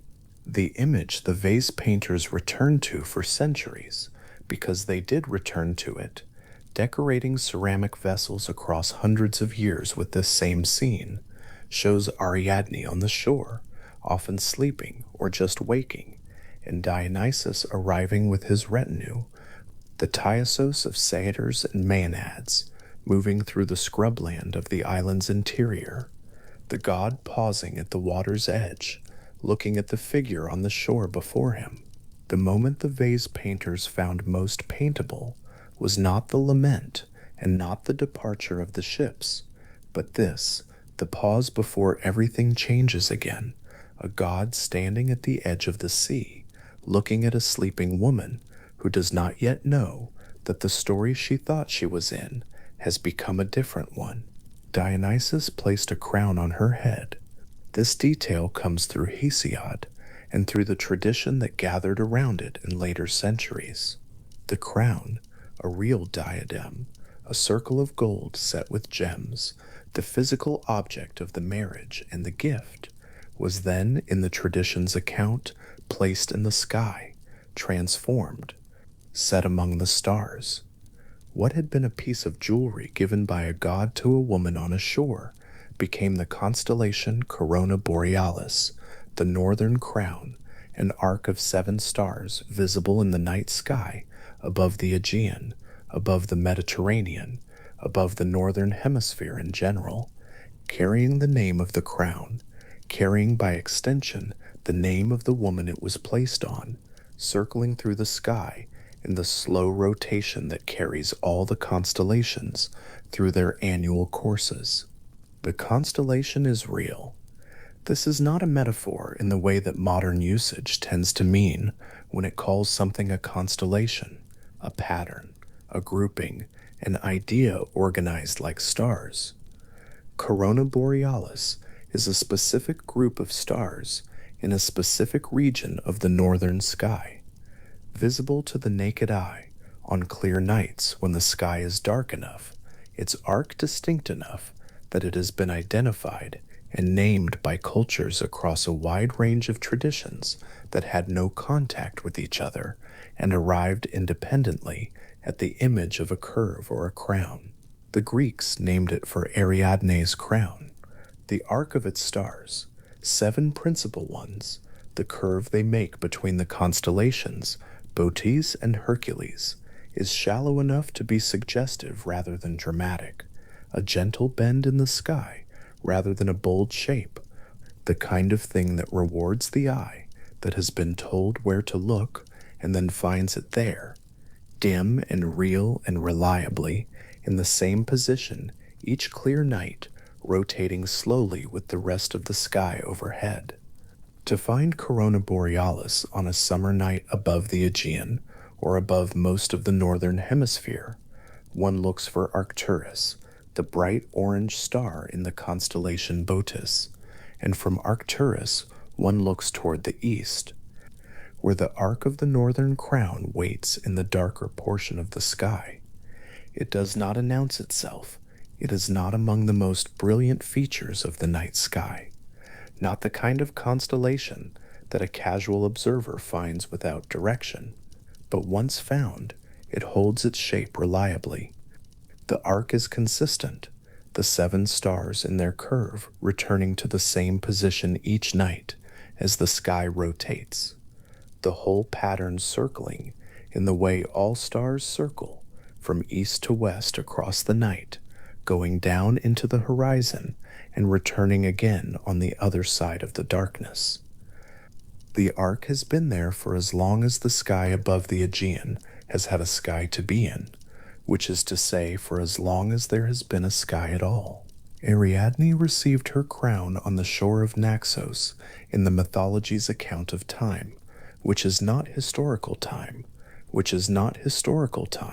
not the kind that can be fixed to a century or a decade, but the kind of time that myths inhabit, which is both always past and always somehow present, the kind of time that makes a story feel like something that happened before the world was organized the way it currently is. In the sky, the crown has simply been there, in whatever relationship the stars have always had to the events that human traditions have tied to them, not confirming the story, not belonging to it in the way that a building belongs to the city it sits in, but coinciding with it in the way that the stars coincide with everything that happens beneath them, rising and setting with complete indifference to whether anyone below is watching or sleeping. The Aegean is the sea that all of this happened over. In the tradition's geography, Theseus sailed from Athens south to Crete, and back north with the stopping at Naxos, and then north again toward Attica and the harbor at Piraeus. The Aegean is real. It is a real body of water, bounded by Greece to the west and north, by Turkey to the east, and opening southward to the larger Mediterranean through the passages between the Greek islands. The Cyclades, which include Naxos, scatter across its center in the arrangement that gave them their name, Cyclos, circle, referring to the way they seem to ring the sacred island of Delos. The water between them has always been the same water, the same Aegean, the same sea that appears in the myths, and appears also on the maps, and appears also under the flight paths of aircraft crossing between Athens and Istanbul, on clear days when the water below is visible and blue and covered in the small white shapes of the ships that cross it now.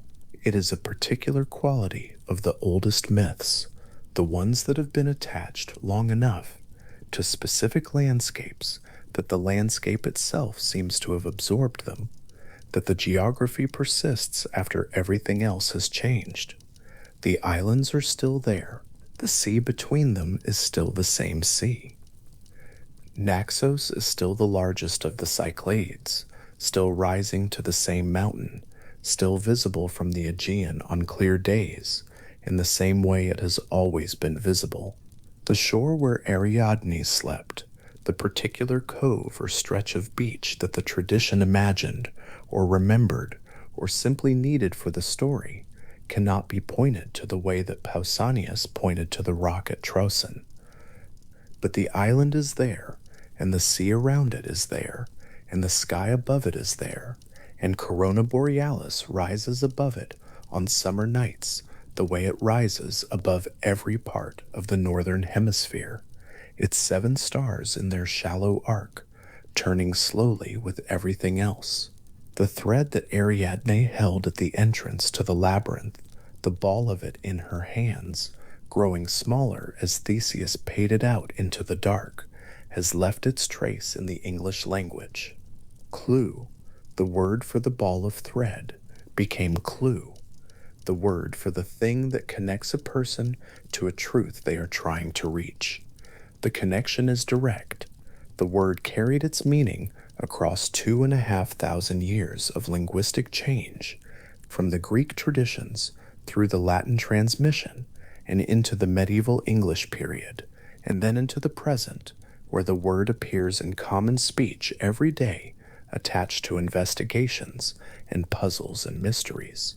Most of the people who use it, having no immediate sense that what they are holding when they hold a clue is a thread paid out into darkness, connecting them to where they started, showing the way back through passages they could not otherwise navigate.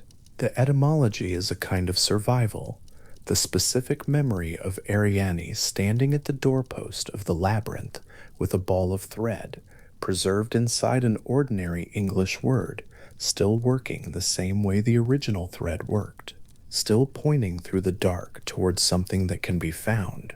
The labyrinth itself, the word, not the structure, has a comparable survival. Labyrinthos in Greek, a word that predates the Greek language in the form we know it, carrying roots that may reach back into the Minoan or Lydian layers of Aegean culture, where the double axe, the labris, was a sacred symbol found throughout the palace at Knossos in sufficient quantity and repetition to suggest it was not decorative, but central to whatever the building meant. The word for the place may have derived from the word for the object that defined it.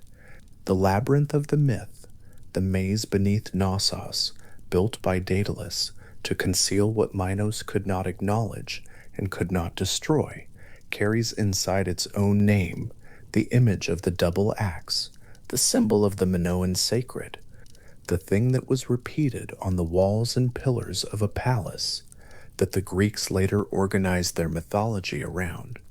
The word that became a common noun in dozens of languages, meaning a maze, a complex enclosed space, designed to confuse rather than direct, carries inside it the echo of the bronze axes found at Knossos, and the palace corridors that gave Arthur Evans's excavation its most enduring image, and the myth that the Greeks built around the memory of a civilization they knew had existed before them. Daedalus, who built the labyrinth, would not remain inside the story at the point where Theseus's part of it ends. The tradition continues past the point where Theseus sails away, continues with Minos discovering that Daedalus had aided in the escape, with Daedalus confined in the labyrinth he had built, with the construction of wings from feathers and wax, with the flight from Crete, and the death of Icarus over the Aegean. That is a different trajectory of the myth, moving in a different direction, and the Aegean appears in it again as the sea that takes Icarus down and keeps his name, the Icarian Sea, the stretch of water east of the Cyclades, still called by that name on the maps, the same sea, the myth spreading across it in overlapping trajectories, each one following its own arc from Crete, or from Athens, or from Naxos, each one leaving a name somewhere in the water or the sky. What the tradition holds about Ariadne, in its deepest layers, may be older than any of the Olympian framework that came to surround her. Her name, most holy, or something close to it, in the pre-Greek Cretan root, suggests she was a figure of religious significance in the Minoan or pre-Minoan Aegean, before she became the daughter of Minos and the helper of Theseus, and the bride of Dionysus, and the constellation in the northern sky.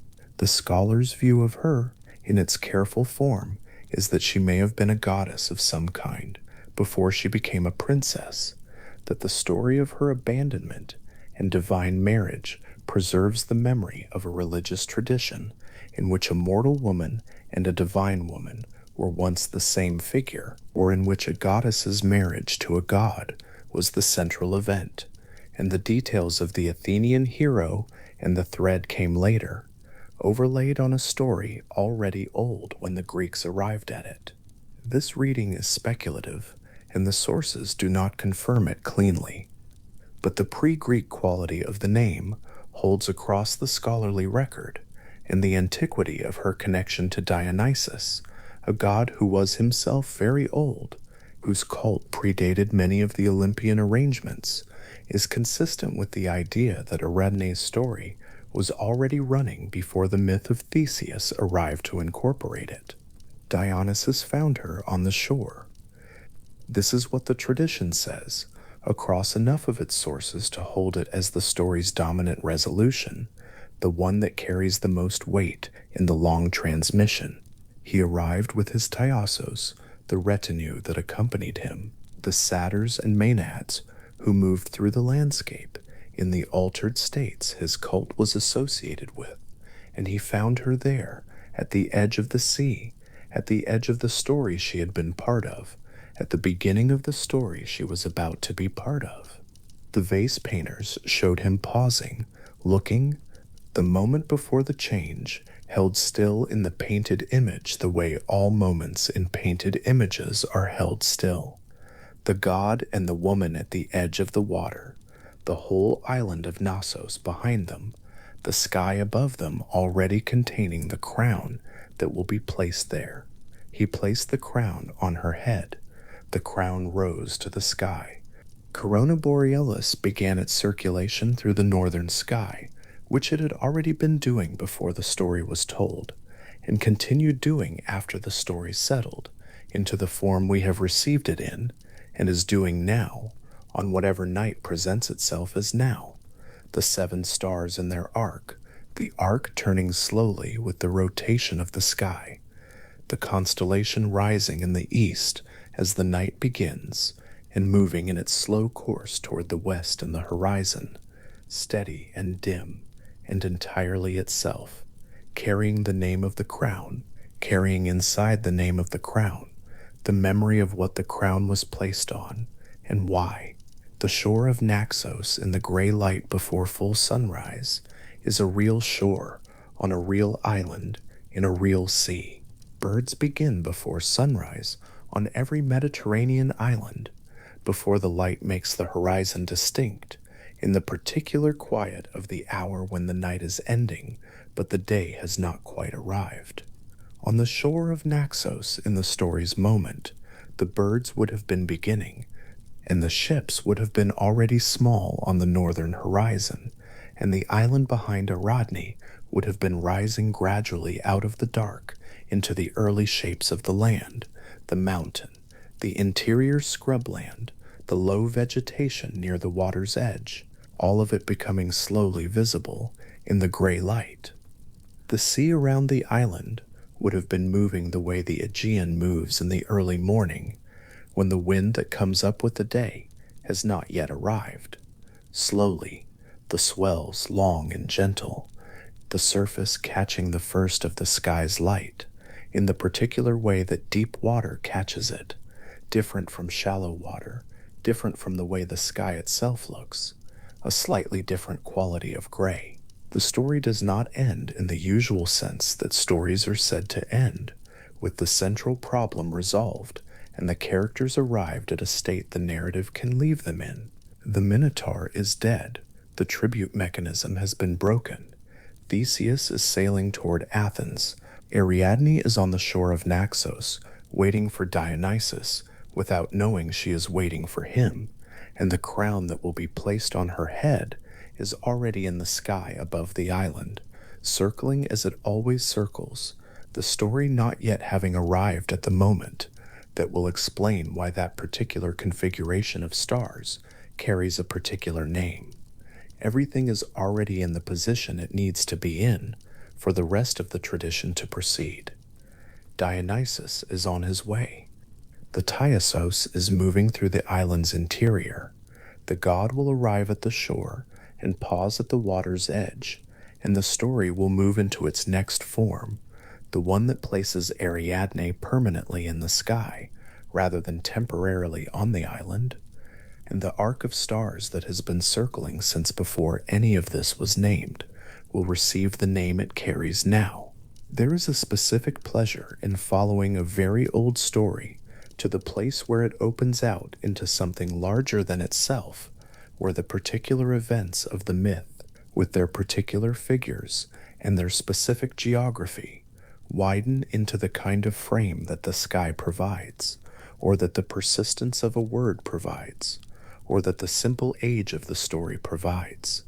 The thread that Ariadne held at the doorpost of the labyrinth is still inside the word clue. The double axe that may have given the labyrinth its name is still on the walls at Knossos, where Evans found it, where visitors still find it now. The shore of Knossos is still the shore of Knossos.